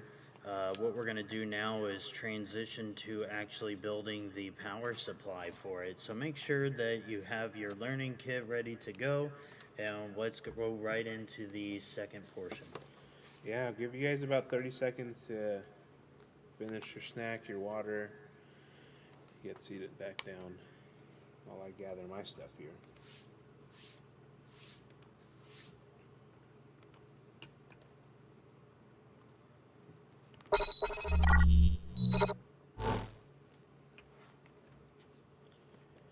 Alrighty, guys, before we went on break, this is what we completed. Well, what you completed with Mr. Gilo. You notice it is taking shape. Before we end it today, I definitely want to show you the finished product. I don't think we did that yesterday. You've seen it briefly today. I want you guys to be able to envision where this is going. But for right now, this is what yours should look like. For the next step, I want you to take this piece and I want you to set it aside. We're going to come back to it a little bit in a couple of steps, but for right now, we're going to start on another piece altogether. And so what I want you to do is I would like for you to go into your robot kit. I'm going to grab a piece out of here. So go ahead and grab this. I want you to open it up. I want you to lift this out of the way. So what we're going to go into is this pouch with the metal pieces, with the aluminum pieces, the blue aluminum pieces. And in this pouch, there is a piece that looks like a cross, or just like this. This is the piece that you're going to need. This is the only piece that you're going to need right now.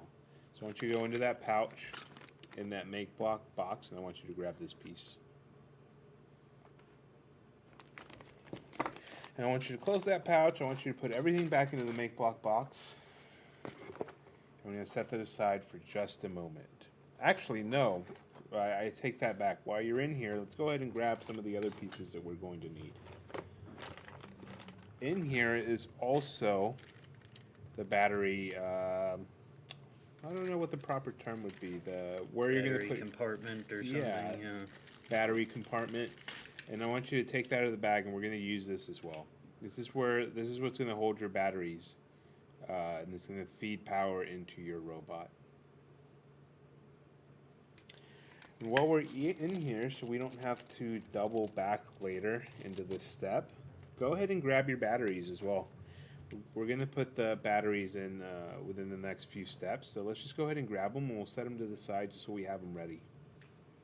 And now you can close your Mbot box. You can put everything back away, and you can set that to the side. Let's see, make sure it closes. There we go. You can set that to the side. So we just went into the make block box, and we grabbed these things out of there, guys. So what you should have in front of you should look like what I have in front of me. We grabbed this plate, this cross looking plate. We grabbed a battery holder, and we grabbed the two battery pouches. If the battery pouches were not in your box, please let us know. We'll figure out a way to get the batteries to you. I'm pretty sure all of you have them, but just in case, accidents happen, please let us know in the chat. But you should have these four things in front of you. So I'll give you guys about 20 seconds to make sure that all of you grabbed all of that. I'll keep it on the screen so you can see it for reference.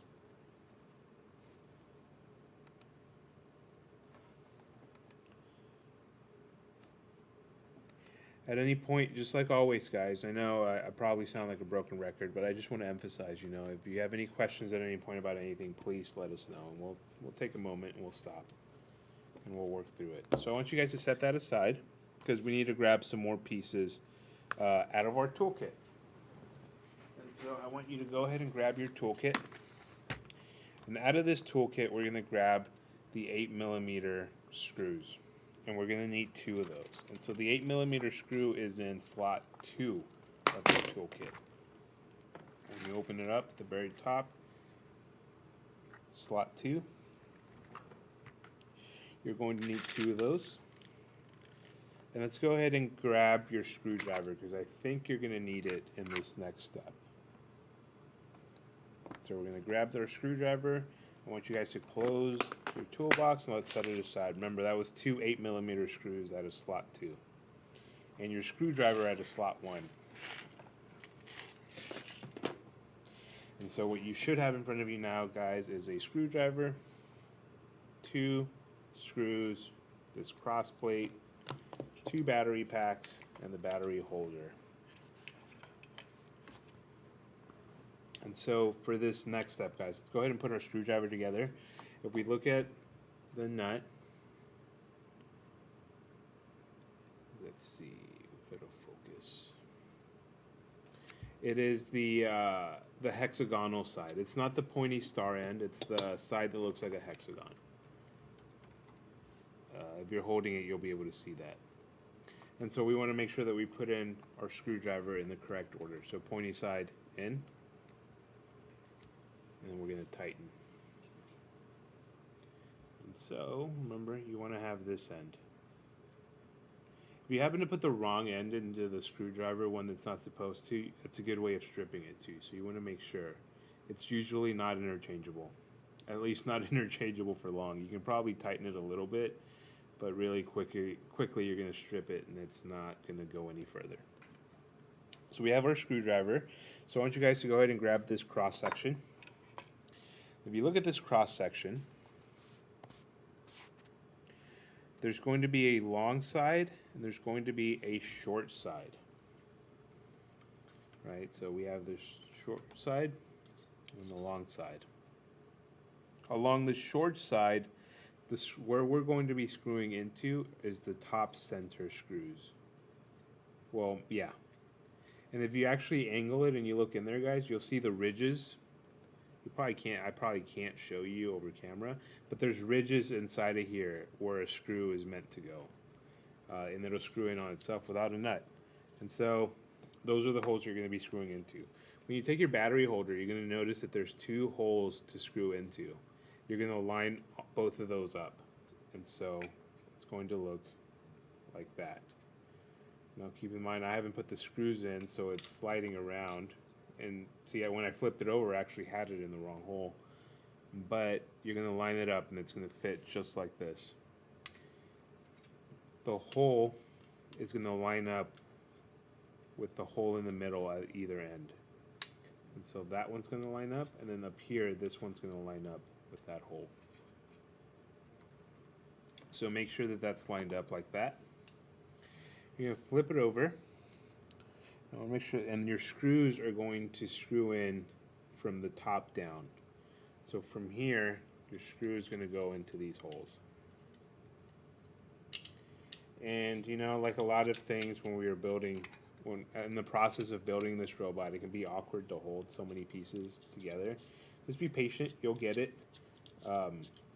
Find a way that works best for you, that you can hold so many pieces together while you insert the screw. And I'm just gonna put them in slightly with my hand, just so that they're in. And so they are attached. And so your piece should look like this, guys. Remember, we're looking at the short end, not the long end. And that's what you're gonna screw into. And so mine's bouncing around. I've kept it open so you can kind of see, so you can visualize it. If you have any questions, please let me know. I'm more than happy to demonstrate this step as many times as needed. It's going to look like that. Now that you have it in there, let's go ahead and tighten it. And I'm gonna, as we did yesterday, I'm gonna go ahead and alternate as I tighten. I'm not just gonna tighten one side, because that can sometimes mess up. I can angle it and it can make it very difficult to screw the screw in, so I'm just gonna alternate and do both at around the same pace.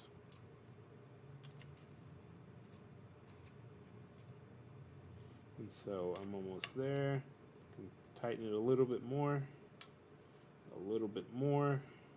tight.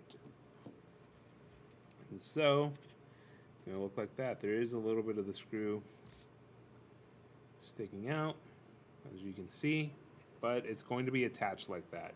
Now, previously when we screwed in, we did put a nut in to tighten it and hold it in place. It's meant to hold it in place. But in this case, this piece had ridges inside of it, and that itself is acting like a nut. And so that's why we're not having to put a nut on this side. Um, the plate itself is going to hold it in place. Whenever you replace your batteries in the future, maybe it's a good idea to come in and make sure that those are tight. But I don't think you'll have to worry about that until you have to replace the batteries. So I'll give everyone about 30 seconds to a minute to make sure that you get to this step.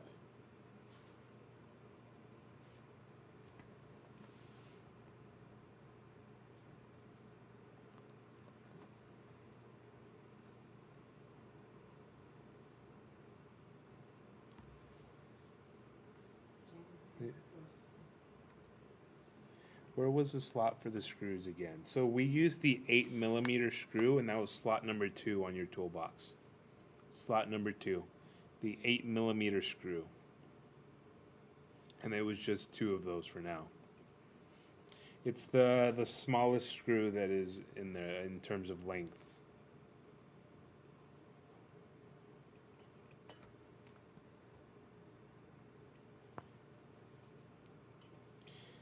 So I'll give you guys a few seconds to make sure that you get that. If you need me to go slower, just let me know. It's not a big deal. But I want to make sure that everyone's on this step before we move on.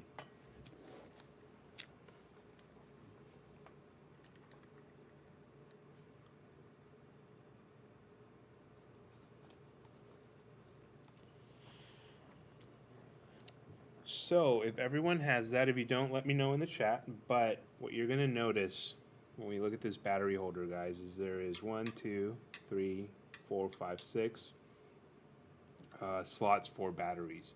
And when you look at the batteries that we packed for you, we have 10 batteries. They just came in packs of 5. We weren't able to find a pack of 6. So we just gave you a couple of extra batteries. So you're most of the way there for when it comes for you to replace the batteries in maybe a year. So just make sure that you hold on to the extra ones. You keep them somewhere. Or if you needed to use them for something else, maybe the remote on your TV or your Xbox controller or something, feel free. They're yours to do with as you see fit, but you will have 4 extras. And so I want you guys to go ahead and open these battery packs. And so you just got to twist it, and you will. I'm going to open one pack completely because I'm going to need all 5 of those. Because I need 6 in total, so I'm going to need one pack in its entirety.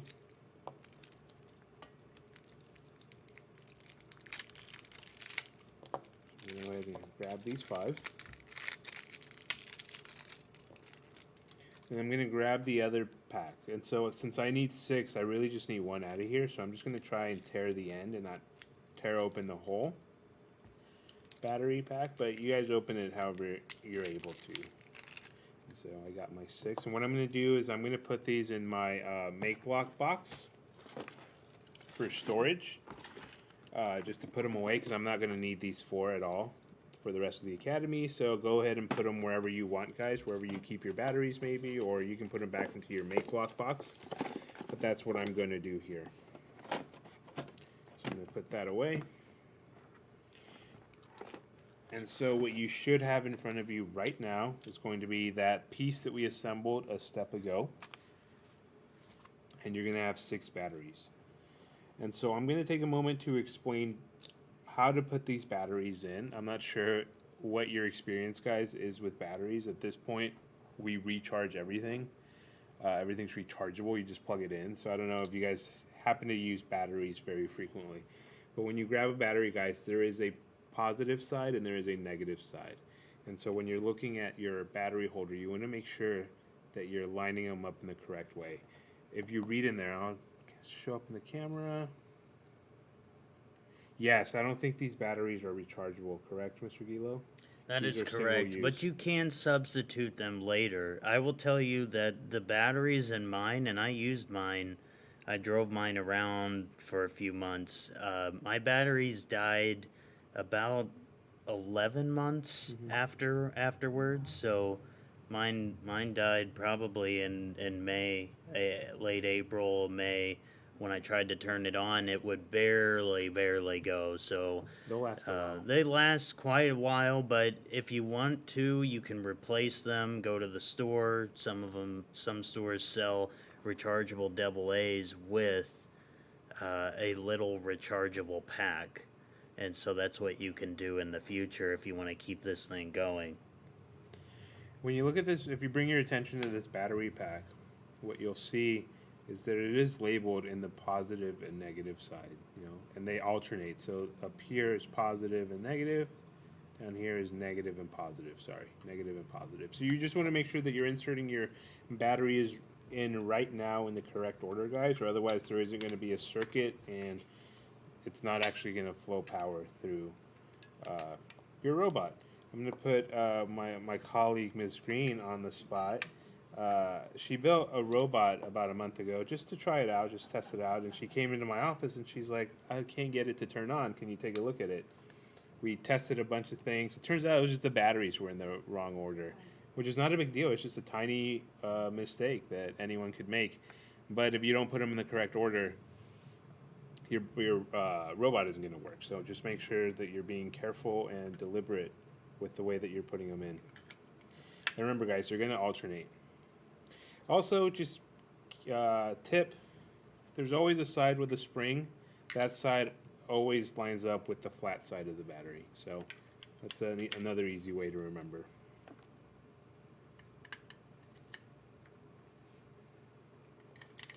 And so by the end of it, you'll have all 6 batteries inserted. And so the thing is, guys, is you really want to make sure that they're in the correct order. And I know I keep saying that, but we're not going to be able to plug this in to see if they're in the correct order until much later. There's actually going to be more pieces that go on top of this. And so if you do put them in the wrong order, there's going to be a lot of things that we have to take off to get to the batteries. And that could be kind of a hassle. So just double check right now. I'll give you guys 15 seconds to double check before we move on to the next step.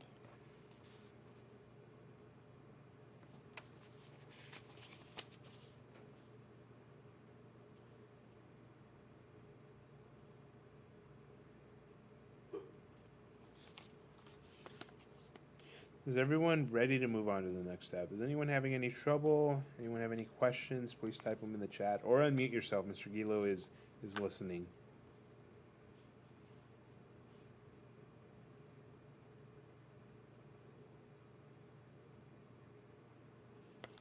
Alrighty.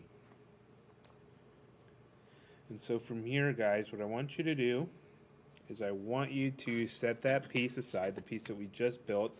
Looks like this. I'll turn it just one more time so you guys can take a look at it and compare it to yours. It looks like that. I want you guys to set this aside because we're going to reach over for another piece. We'll come back to it in just a few seconds, but I want you guys to go into your toolbox and grab a few more pieces. Inside of your toolbox, what I want you to grab a couple of things. For one, I want you to go ahead and go into slot 1 and I want you to grab the wrench. We're going to be using this to tighten a piece in a second. So I want you to grab your wrench. I want you to go into slot number 11 and I want you to grab all 4 of these brush studs. And they look like this. It's a very unique piece. There isn't another piece in the entire toolbox or robot kit that looks like this, except maybe, I guess, the studs, but not really. So you want to grab all 4 of them. There should only be 4 of them. On one end, you'll see that they have a hole so you can screw a screw into. So that's a hint to what we're about to be doing. So you want to grab 4 of those and set that aside. And then I want you to grab the 14 millimeter screw. And the 14 millimeter screw is going to be in slot 5. It's in the very top right corner. And I don't believe we've used these screws yet. So the pack is going to be closed. You're going to have to open it. Dump one into the... And you're going to grab 4 of these. So 1, 2, 3, 4. And so just to reiterate, guys, it was slot 5 in the toolkit. So it looked like that. It's one of the longer ones in the entire toolkit. And I want you to close your toolbox, click it shut, and let's set it aside. And make sure you click it shut so nothing falls out. So in front of you right now, you should have your screwdriver, you should have the wrench, you should have these 4 brush studs, you should have these 4 screws. I want you to go ahead and grab that battery pack, and I want you to go ahead and grab the frame with the wheels that we built earlier. We're going to put all of this together. And so the way it lines up, guys, is this battery pack is going to go, and I want to make sure that I'm doing it right. So I'm going to check my notes. It's going to go lined up like this. And so what you're going to see, I'm going to set this aside so I don't lose anything. Before we actually attach any screws, your battery pack is going to be attached like this. And so you have that front end that kind of lifts up. You guys know exactly what I'm talking about. And then you have the back with the mortars. On this battery pack, you have a wire that sticks out in a certain side. That wire is going to go towards the back. So if you're holding your robot the way I'm holding it right now, it's going to look like this. And it's important that you have this wire this way. Sort of on the left side. Yes. Towards the back. Yeah.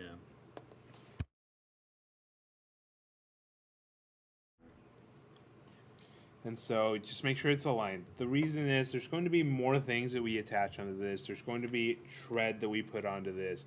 And while right now you can see these wires, you can go anywhere, it's going to get a lot tighter, a tighter fit as far as where you can attach the wires. So make sure that they're turned in the right direction.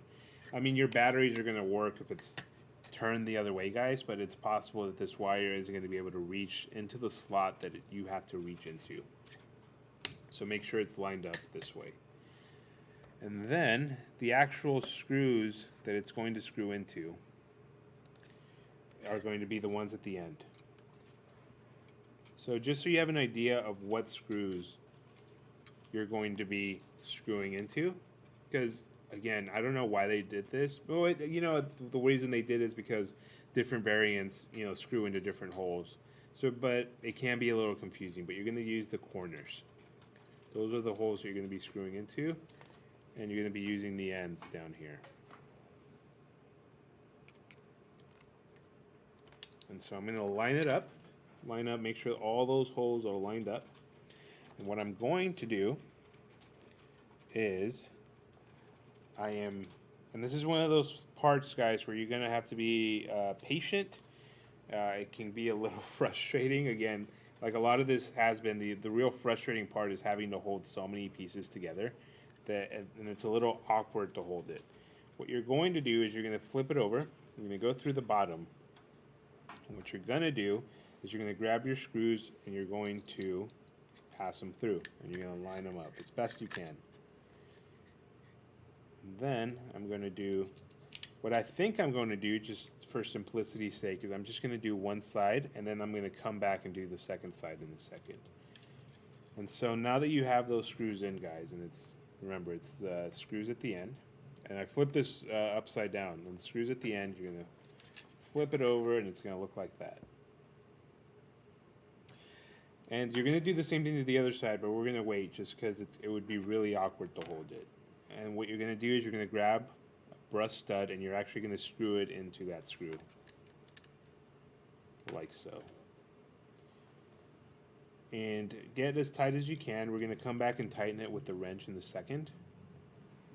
You know, because there's only so much you can tighten with your fingers, but it's going to look like that.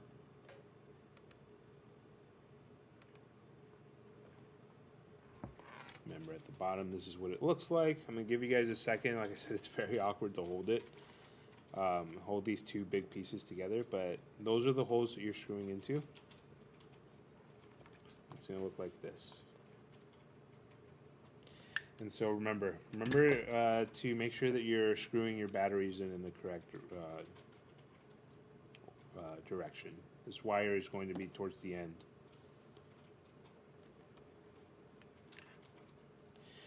Once you have that, I want you to go through and do it to the other side. And so you're going to come into this corner over here. And we're going to slide in the screws the same way we did to the other side. Like that. And then we're going to flip it over. And we're going to screw in the brush studs again, the other two.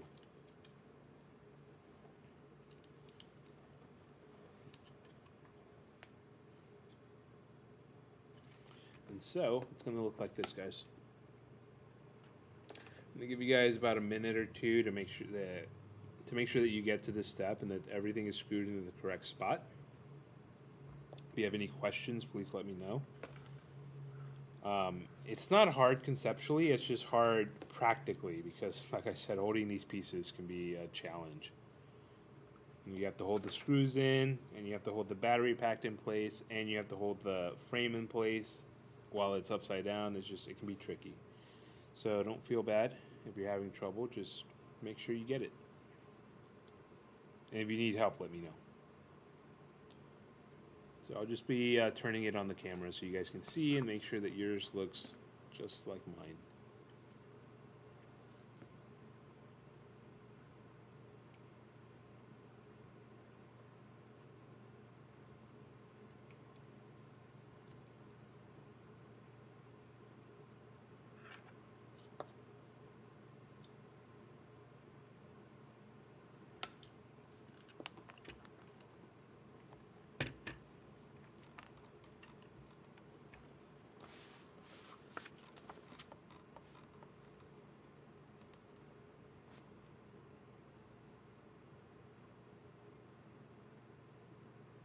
Is anyone having trouble at all?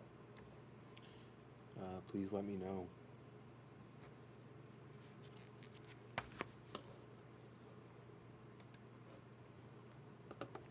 Once you have that in, guys, what you'll notice when you look at your wrench is that obviously, it has the ends of a wrench, but it also has cutouts in the middle. And these cutouts fit, as a matter of fact, to some of the different screws that we have. And so it does fit into the brush studs that we just put in. And it's the one at the end, I'm pretty sure. You know what, it isn't. There we go. And so it'll actually slide in. And it's a lot easier than using the end, in my opinion. And if you want to use the end, that's okay too. It'll fit. Maybe it won't. Maybe you have to use it. Let me see. Yeah, you actually do have to use it because either end doesn't fit. And so it'll actually slide in. Like so. It's the bigger one of the holes. And what you're going to do is once you do that, you're going to go to that same screw that's attached to it in the back and you're going to tighten it. And it's going to be the same way we used it before. You're going to do that to all four. So fit it in however you can. I'm going to go through the screw. I'm going to tighten. Not tighten super hard, just enough that I know it won't fall off later on. Similar to how we did before, but this time it's easier using the cutouts and the wrench.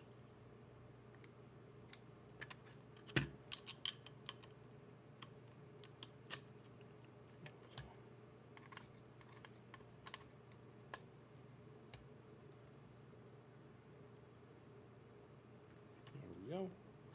So now all four of them are tight on mine. So I'll give you guys a minute to make sure you tighten that. And if you have any trouble, let me know. And then we'll move on to the next step.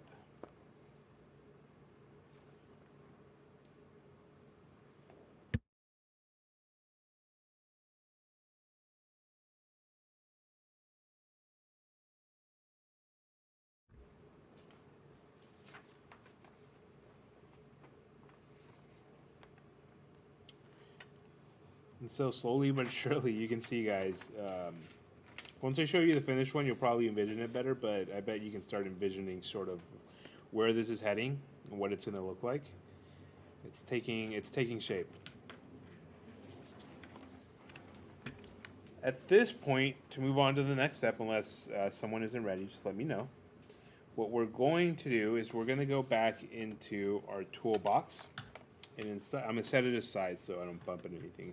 We're going to go into our toolbox, and I want you guys to go into slot number 7, and we're going to grab 2 nuts. And so remember, this one we had 2 different types. Just grab the one that you've used before. We had the lock nut with the rubber seal. And then we just had a slimmer regular nut. Oops, dropped it. There we go. Set that aside. I'm going to close my toolbox. Just to reiterate, it was in slot 7. Grab one that matches the ones you've used thus far.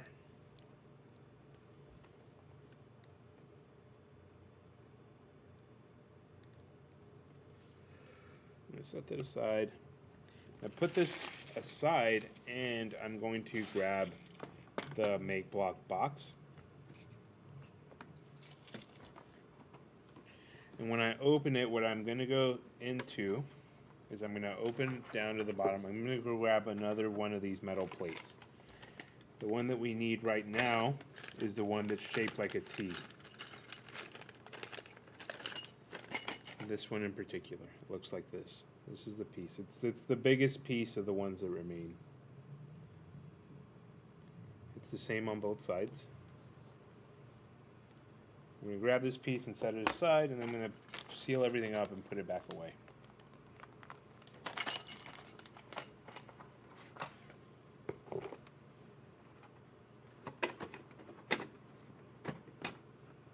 I'm going to set this aside. And so what we just grabbed is this metal T-plate, and we grab these 2 nuts. Oh, I apologize, guys. I said 2 nuts. We actually need 4 of those. So go back into your toolbox and grab 2 more of the nuts out of slot 7. Sorry, I looked at the wrong number. And so we'll grab 2 more for a total of 4. We want 4 in total. So slot 7 out of your toolkit, we want 4 of those nuts. I'm sorry about that, guys. I misread. So you want 4 of these nuts and this T metal plate.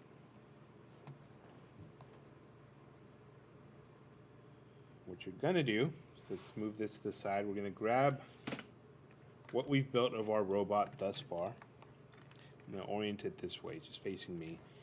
And what we're going to do, the way this is going to go is we're going to insert these brush studs that are sticking out of the robot, all 4 of them.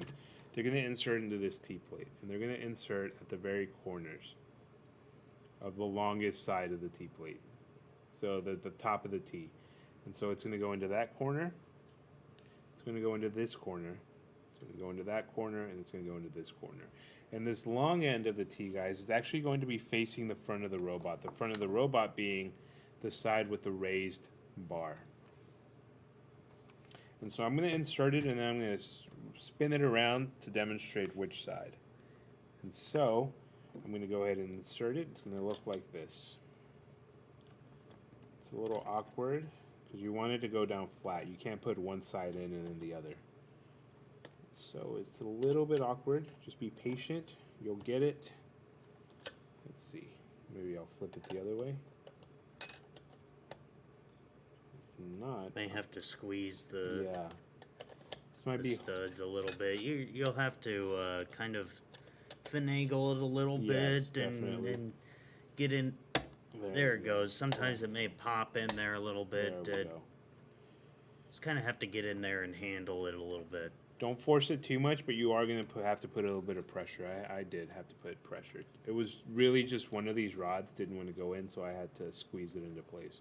But it is fine now. These are aluminum pieces. I don't feel like you'll break them unless you use an incredible amount of strength. But, you know, just be mindful. So it's going to insert like this, guys. And so the long end of this T is going to be facing towards what will become the front of the robot with the raised end. So where the wheels come up, that's where this long waist T is going to go. So I'll give you guys a second to do that. And what you're going to do is you're going to grab these 4 nuts, and we're going to use that to tighten uh, this plate onto the robot, so it doesn't move, it doesn't fall out later. I mean, by how tight it was when we were putting it, it probably wouldn't anyway. But just to be safe, that extra layer of security, I'm going to go through and put all 4 of them.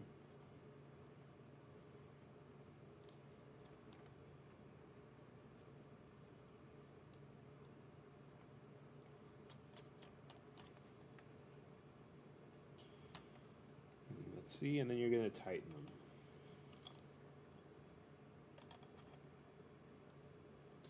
And so right now, it looks like you're able to do it with just the screwdriver.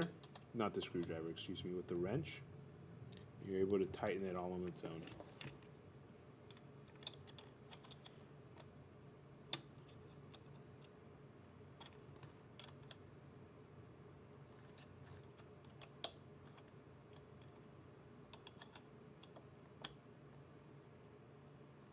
So I'm going to tighten it in place, and there you go. This is what it's going to look like. So now everything is secured, and we've added this plate. So I'm going to spin it around just for a minute on the screen so you can look at it and make sure it looks just like mine.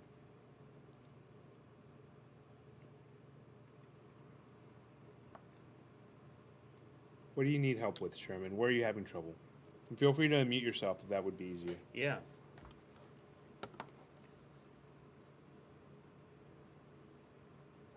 I'm having trouble putting the T-shape in. Um, You're having trouble putting the T shape on top of the brass studs then? yes, yes. So yeah, you have to kind of squeeze the studs back into place. Like you'd have to squeeze them, and I know it can be hard because they're in there pretty tight. And so try to do that as best you can. If not, what might be easier is if we come back and we loosen some of these, maybe not all the way, but we loosen them a little bit. And what that might do is give us enough wiggle room that we can move these around a little bit more. So try to squeeze them in place, but if that doesn't work, feel free to come down here and try to loosen them a little bit. Not enough so that this screw falls out, because then you're going to have to do that step all over again. But maybe just enough that this isn't on here as tight and you can move it around a little bit more. So let's give that a shot, and if that doesn't work, we'll figure it out.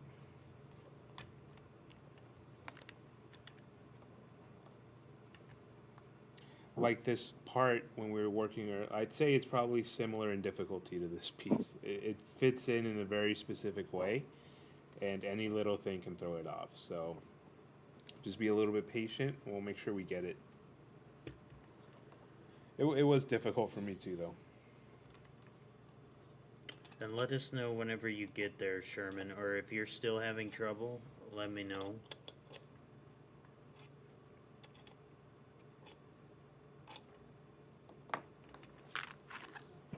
You got it. Okay. Awesome. Perfect. So once you've gotten it to that part, let me know that you've gotten the washers and the screws on top, because right now that's what Mr. Acosta is doing. He's tightening those on top. Yeah, just make sure you get those nuts on there.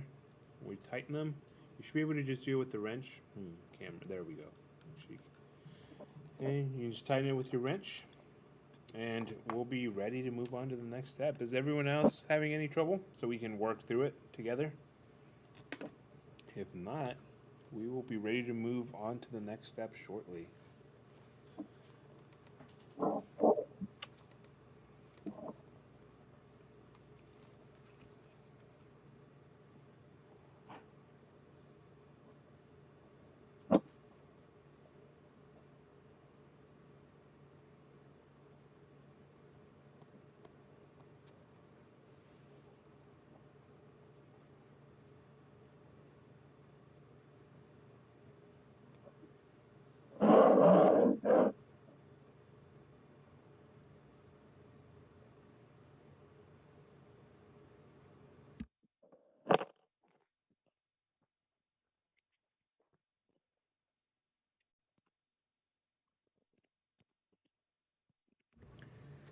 You doing okay with it, Sherman?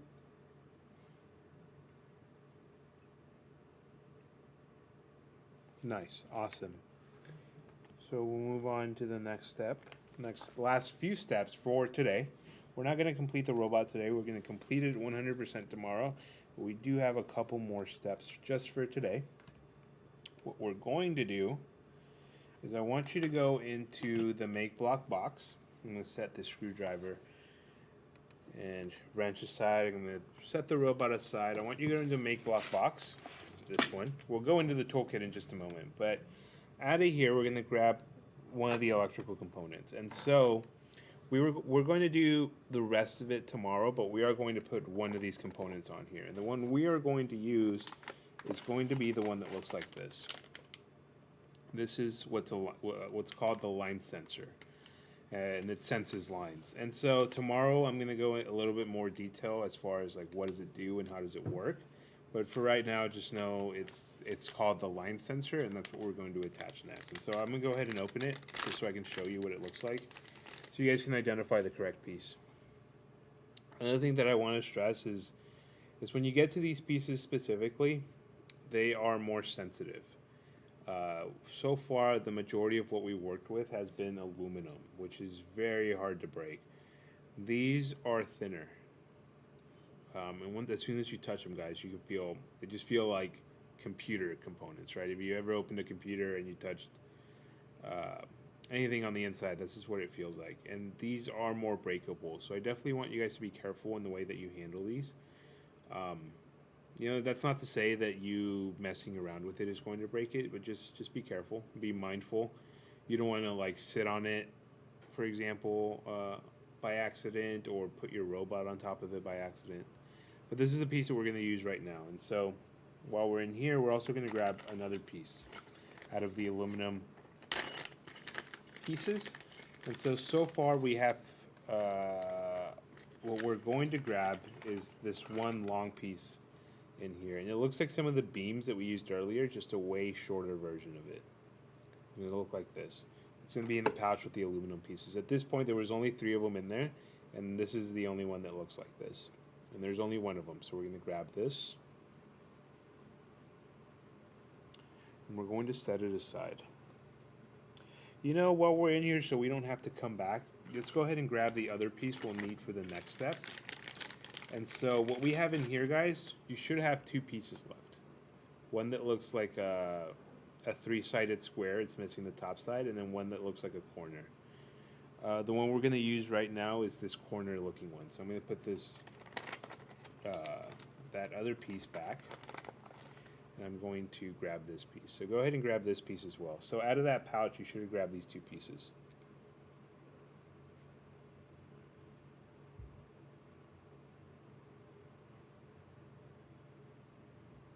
And so go ahead and set that aside. Close your make block box. Let's set it aside.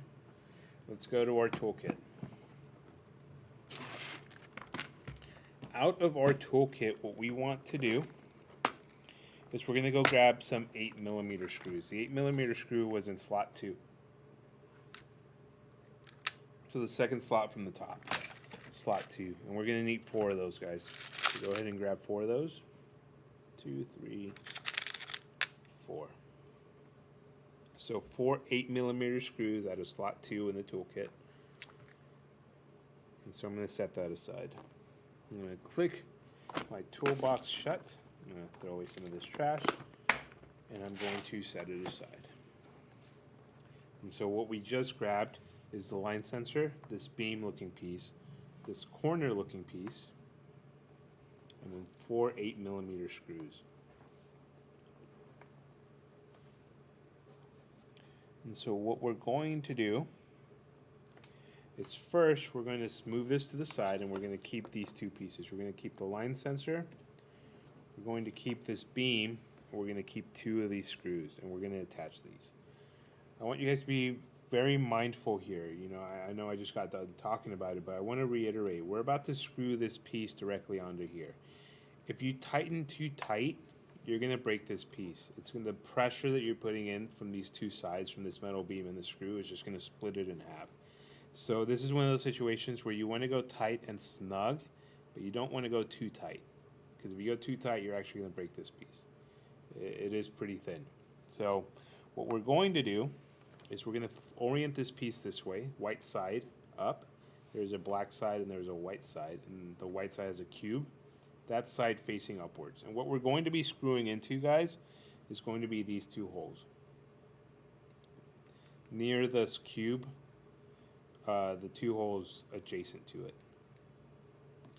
And we're going to line this up this way, and we're going to flip it over. And on the other side, that's where the screws are going to go into. And so just to reiterate, this way, we're going to attach it this way into these two holes.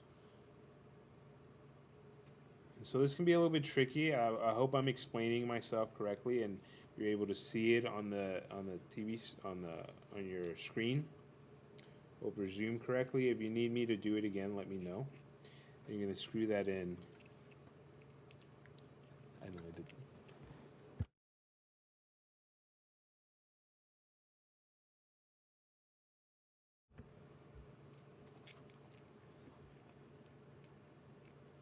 Yes, thank you, Janet. You're right. Keep in mind the line on the beam. It does go in a certain direction. And so I'm actually having trouble right now putting in the second screw. So if you're having trouble, guys, just remember you're not the only one. Some things are easy for some of us, but hard for other people. And some things are hard for us and easy for other people. And, you know, that's just the way it is. So it's really nothing to be ashamed of. We just got to get it done.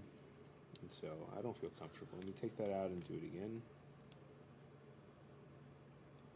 So the line on the beam. Yeah, it's going to be facing, the flat side is going to be facing towards the cube. So it's going to be facing outward, if that makes any sense. So I'm having a little bit of trouble. I don't feel comfortable with the way it was going in, so I took it back out. I'm going to do it again until I feel like I'm not putting the pieces I'm not putting stress on any of the pieces. It's like Mr. Costa said, you know, this is a fragile computer type piece. You want to be very careful. If it doesn't feel right going in, take it back out and try to get the screw to go into the beam through the electrical component here. You don't want to break it. So I'm tightening here. I feel more comfortable with this, and I'm just going to take turns going between both.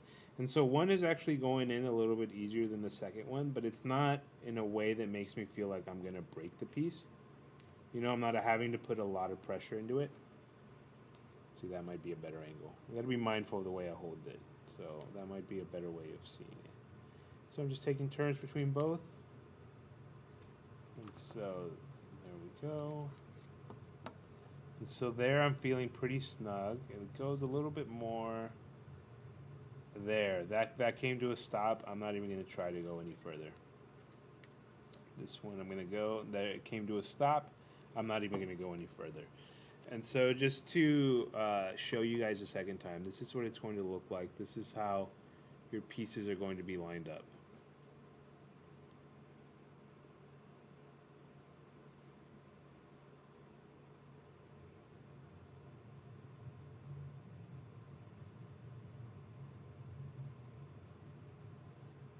So you're going to form almost like an L shape type of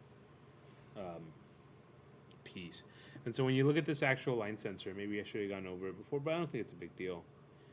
You'll actually see this down here. You'll see these rectangles that stick out. And inside of here, you'll see some bulb-looking pieces. That's actually the sensors. That's what is reading what's on the ground, and it's feeding that information to the brain, and it's doing actions based on that information that it's reading.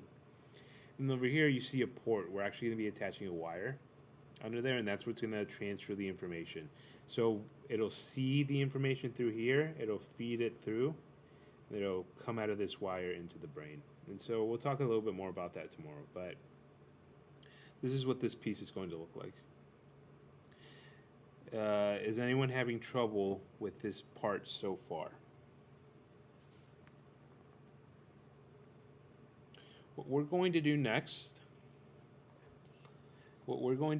guys, and this isn't, you know, I'd say it was hard. I would say it's hard not because of any big pieces, just because of the way that you have to handle the robot. it could be a little bit tricky. And this is, what are you having trouble with, Ruben? Feel free to unmute yourself, or you can type it in the chat.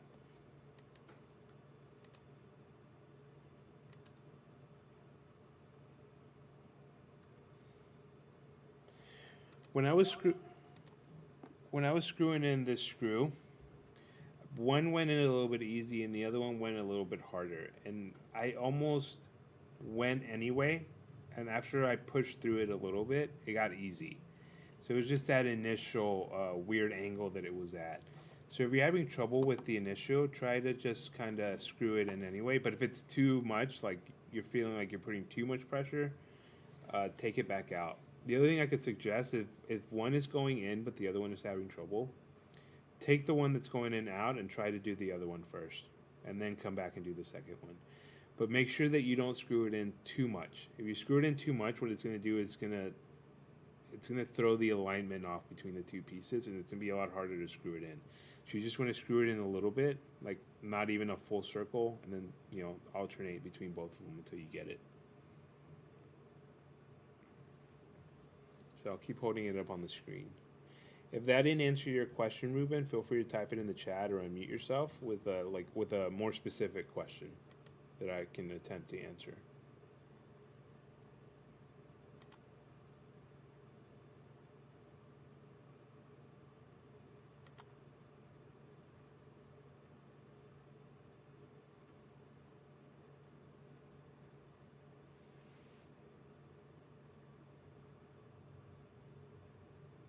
And if you get it, Ruben, please let us know so we're ready to move on to the next step. Don't worry, we'll make sure everyone gets it, including you.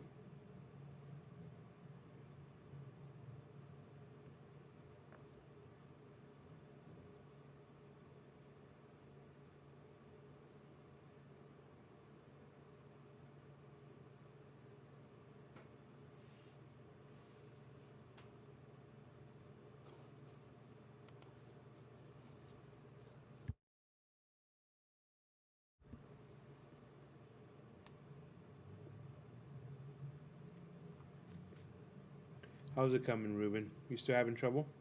Okay, awesome. Make sure you tighten them, but don't tighten them too much. When I was tightening them, I kept going, and then I felt like a stop. Like immediately, like I hit a wall, and I stopped right there. I didn't even try to go any further. And it's tight enough; it's not falling off, and I know that the piece isn't broken.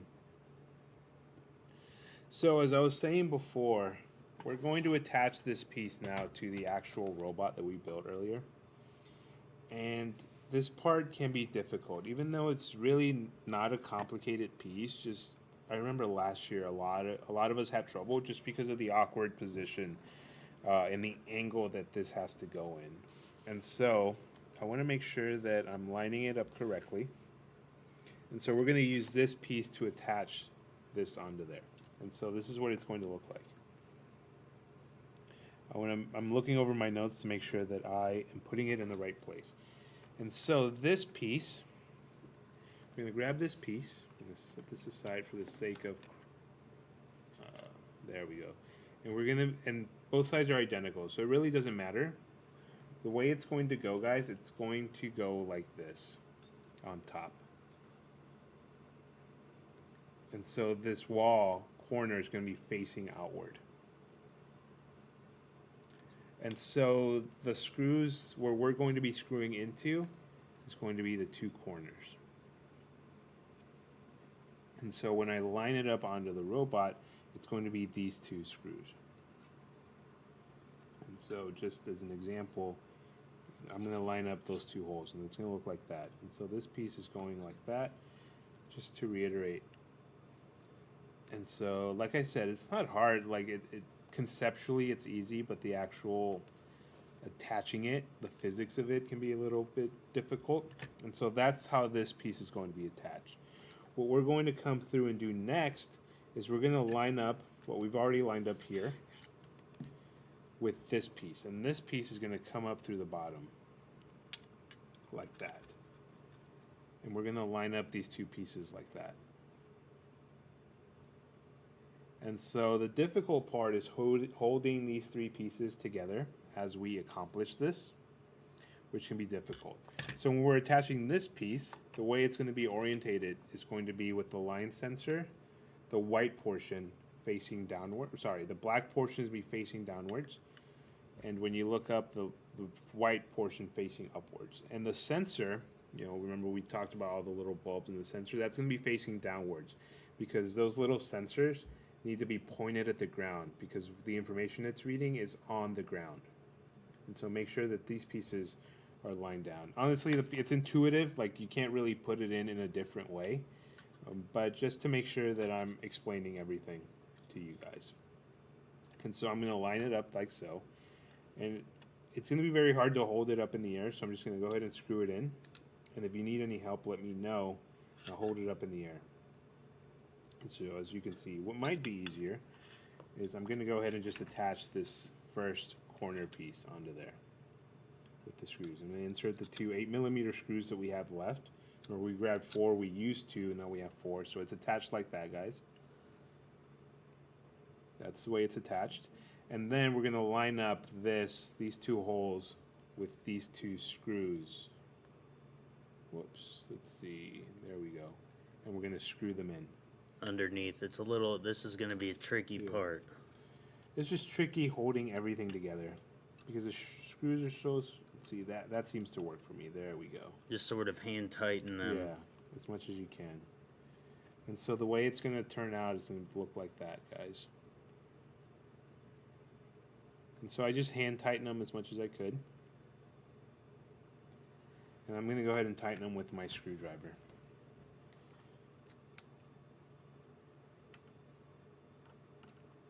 And then once I tighten them, I'm going to hold it up to the screen so that you guys are able to see the way it looks like so you can line yours up the same way.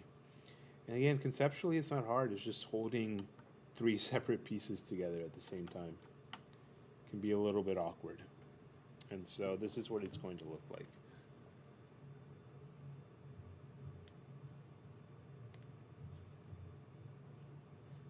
The front is going to look like that. And you need this plate facing outward because we're going to attach another piece. We're going to attach the piece that looks like the eyes onto here. It's going to look like that from this angle.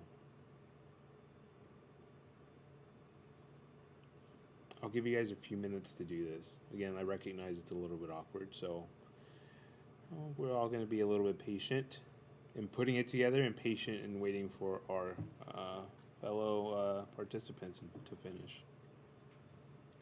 Janet, that's looking great. Looks like you're caught up. Let us know if you are having trouble or if you are not here yet. Yes, please.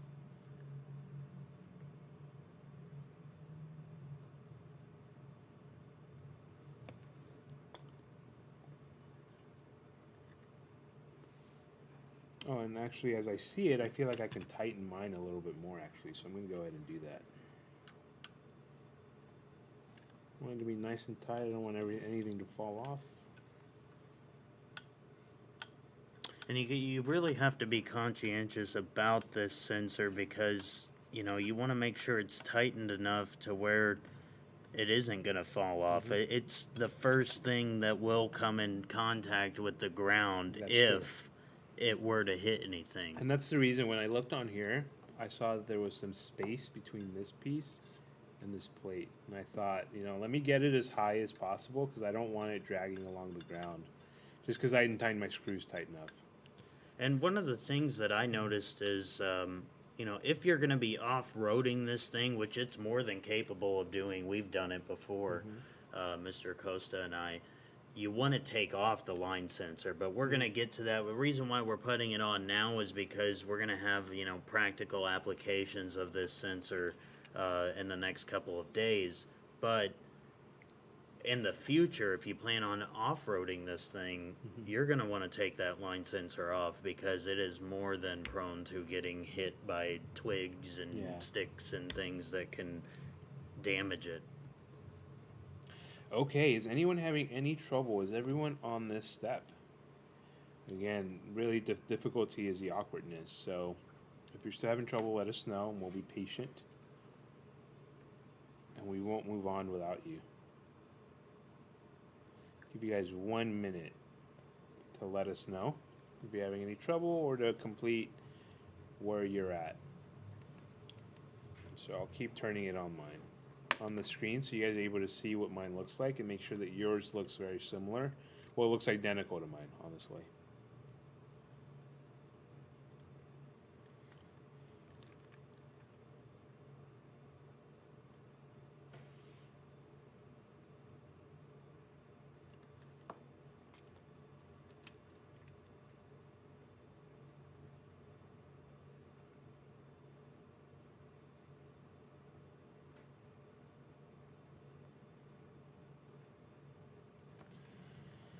Alrighty, guys. So that is going to complete what we have set out to build for today. What we have left tomorrow is going to just be some of the electronic components. There's really not any complicated build components. The frame itself is complete. This is the frame, except for the treads. It's going to look very similar to this. We're going to need to add some of the other electrical components. And on that note, what I'm going to do is I'm going to go ahead and grab the one we've already completed so you guys can visualize it. I recognize that I didn't show it to you guys yesterday, but you guys are going to be able to see it today. And you've already briefly seen it today. But by the end of the day tomorrow, what we're hoping is you're going to have this robot completely built. And so I'm just going to turn it. And so as you notice, some of the pieces we're missing are like these eye sensors, the actual computer, attaching some of these wires, and things like that, the treads. And by the end of the day tomorrow, that should all be connected. It's not going to be much building. We're going to finish completing it. We're going to move into coding, learning how to code, and then set up for coding on Thursday. But yeah, I want you guys to be able to visualize. This is what you're going to have by the end of the day tomorrow. And if you look at yours and you look at the one that's on the screen right now, you're going to be able to see, it taking form. We're getting there.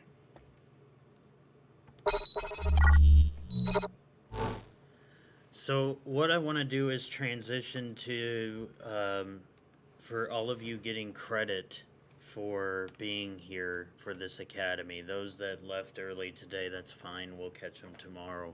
But in order for you to get credit for being here, and Dr. Flores giving you guys credit for receiving any incentives and prizes that he plans on giving out, there's one contact form that we have to have you fill out, and I'm going to put the link in the chat here. Janet, if it didn't have tank-like tracks, oh, okay, over the Mars rover, you're right, absolutely. And you'll be able to see some of those similarities as well as we progress through. But I'm going to go ahead and put the link in the chat. Go ahead and click on that link. And I'm going to show you what it looks like. Yeah, we're going to screen share and we'll walk you through it. I know that some of you guys are definitely familiar with it from when we would do advising. This is the same form that you had to build, but we're going to walk you through it so you build it in an accurate way. We're going to have to adjust that date to yesterday. Gotcha. So, okay, let's take a look at this. And follow along with us, guys. I know it's tempting to go along, especially if you already know how to do this, but let's for this one time, let's do this together, line by line. And let me pull up the chat while we're doing that. We're just going to have that next to here. So we're going to have you fill in some specific information, and if you move ahead, you may not know what specifically to type in. And so, right off the bat, go ahead and put in your first and last name. So your first and last name. And then what we want you to do right after that, guys, is we want you to put in your email or an updated email if you have an updated email. We always do this just to verify. Oh, Sherman, to answer your question, we posted a link in the chat, the UHD contact form. Go ahead and click on that link. And anybody else that hasn't clicked on that link, please click on that link. And what it's going to take you to once you click it is going to take you to the page you see on the screen. It's going to say Talent Search Virtual Contact Form. And so we're going to fill this out together. And so once you click it, when this pops up, what we've already filled out is our name, and then we're going to put in our updated email. We just like to do this periodically so that we're able to reach out to you for events like this and make sure that you're getting them to where it is that you're looking at your email. Then we want your student ID from your school that you use, at school. And then for the date and time. So obviously today is June 20th, but July 20th, but because we ran late yesterday, we weren't able to do this yesterday. We originally wanted to complete this form yesterday. So what we want you to do is go ahead and click July 19th, 2021, just to make sure that it counts for the day that you were here yesterday.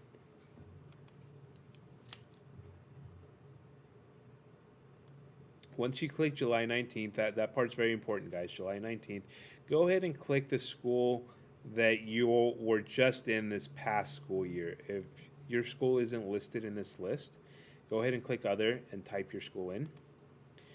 But it's the school that you were in the spring semester, not the school that you will be going to in the fall, but the school you were in back in May.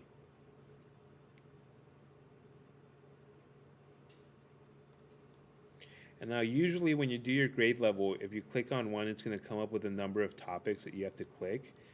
Just click on your grade, because today we're going to be doing an other, and everyone's going to have to fill out the same thing. So click on whatever grade you are, whether you're 10th, 11th, or 12th, and that's the grade you were in this past May. Not the grade that you're going into, but the grade you were in May.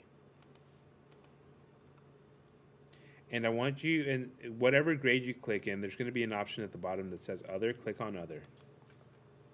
And what do we want them to type in specifically here, Mr. Gilo?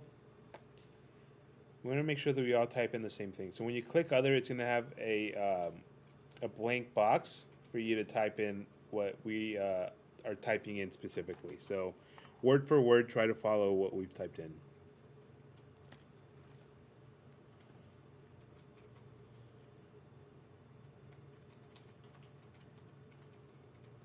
So what you're going to write in that box, guys, attended July 2021 Summer Robotics Academy. And we'll leave this on the screen just for a little second. Go click on Other and type in attended July 2021 Summer Robotics Academy.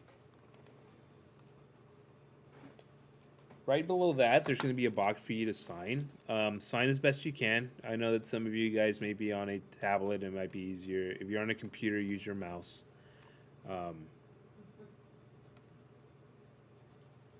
So to repeat about the grade, click on the grade that you were in the spring. So Janet, if you're a rising senior, that means you were a junior this past year. So you would click 11th grade. Not 12th grade, but 11th grade. And once you click on that, it's going to give you a list of options. You're going to go to the very bottom of that list, Janet, and you're going to click Other. When you click Other, you're going to be able to type in a topic. And we're going to type in attended July 2021 Summer Robotics Academy.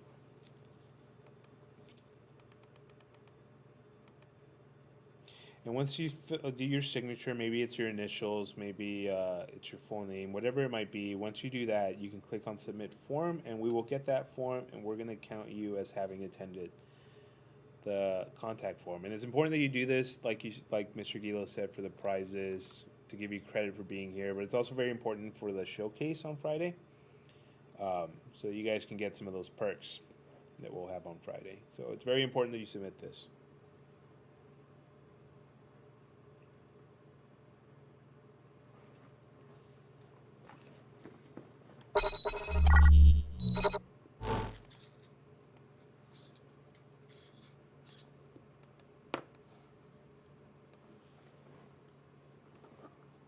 And let us know if you're having any trouble with that. Like I said, we'll go over it tomorrow. You don't need to fill it in every day. We just needed you to do it once during this week.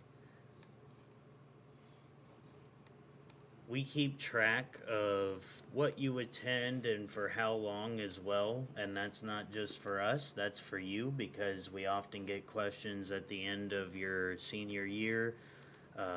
How long have I attended Talent Search? How many events have I gone to? How many minutes? How many hours? How many days? and you're able to actually put that on your resume. So it's actually a very good thing that we keep track of this for you, because you can always come back and ask us those sorts of questions if you need it. As far as email, I always say that, whatever email that you check, that you're going to be able to see our emails. But yeah, we prefer a personal one. And the reason we prefer the personal one is because once you graduate, you know, what email are you going to receive? How are we going to keep in contact? You have to think of these things. If you are especially a rising senior and you've been giving us your Aldini email, think about in the next year, if you don't have a professional type email, and what I mean by that is maybe first name dot last name at Gmail, first name dot last name at Yahoo, whatever you want to use. But think about these things so that we can keep in contact and that we don't lose that contact, because I've got news for you. We don't know how long Aldine's going to support that email address that you have associated. You know, typically it's your first initial, last initial, and then your student ID number. Well, how long is that going to last after you graduate? So these are things you really have to think about.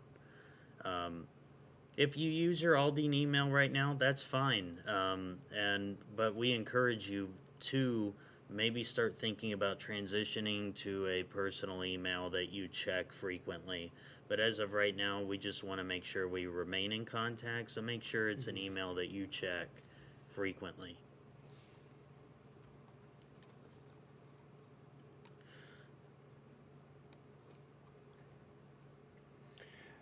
One only other thing is make sure you put all your supplies back into the toolkit in the make box, so we don't lose anything for tomorrow. I know we didn't. We might have glossed over the cleaning up step while we were building, but just make sure you put everything back into your toolkit. And once you do put it back into your toolkit, that you put it all back into the learning kit that you received, just so we know where it all is. Guys, and we didn't mention this before, but remember we did pack in some snacks for you in that learning kit, so feel free to have those during our breaks or whenever you have an opportunity. And put these away, and we are all cleaned up for the day. Fantastic.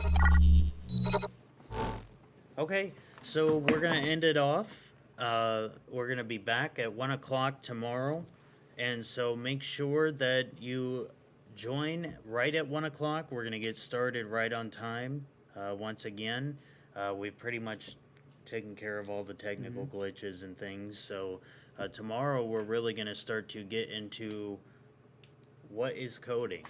How do we code this robot that we have completed building by hour 1 or 2 tomorrow? We'll have it completely done. So we really need to focus on how are we going to code this thing. But there are some lessons built into that Dr. Flores and Ms. Green are going to talk about that are very important to understanding what is coding, what is the difference between coding and programming, how are we going to code, and what is it? All right? So thank you all for joining us, and we're going to end off there, and you guys have a great day. If you have any questions or anything, you can stay afterwards. We'll be here, and we'll see you then. And also, if you wanted to revisit anything that we went over today, remember we'll have that video up on YouTube. So feel free to skim through it, especially if you missed part of today. Go to our YouTube channel. You'll see the video with everything we did today. All right. All right, see you guys later. Bye-bye. Bye.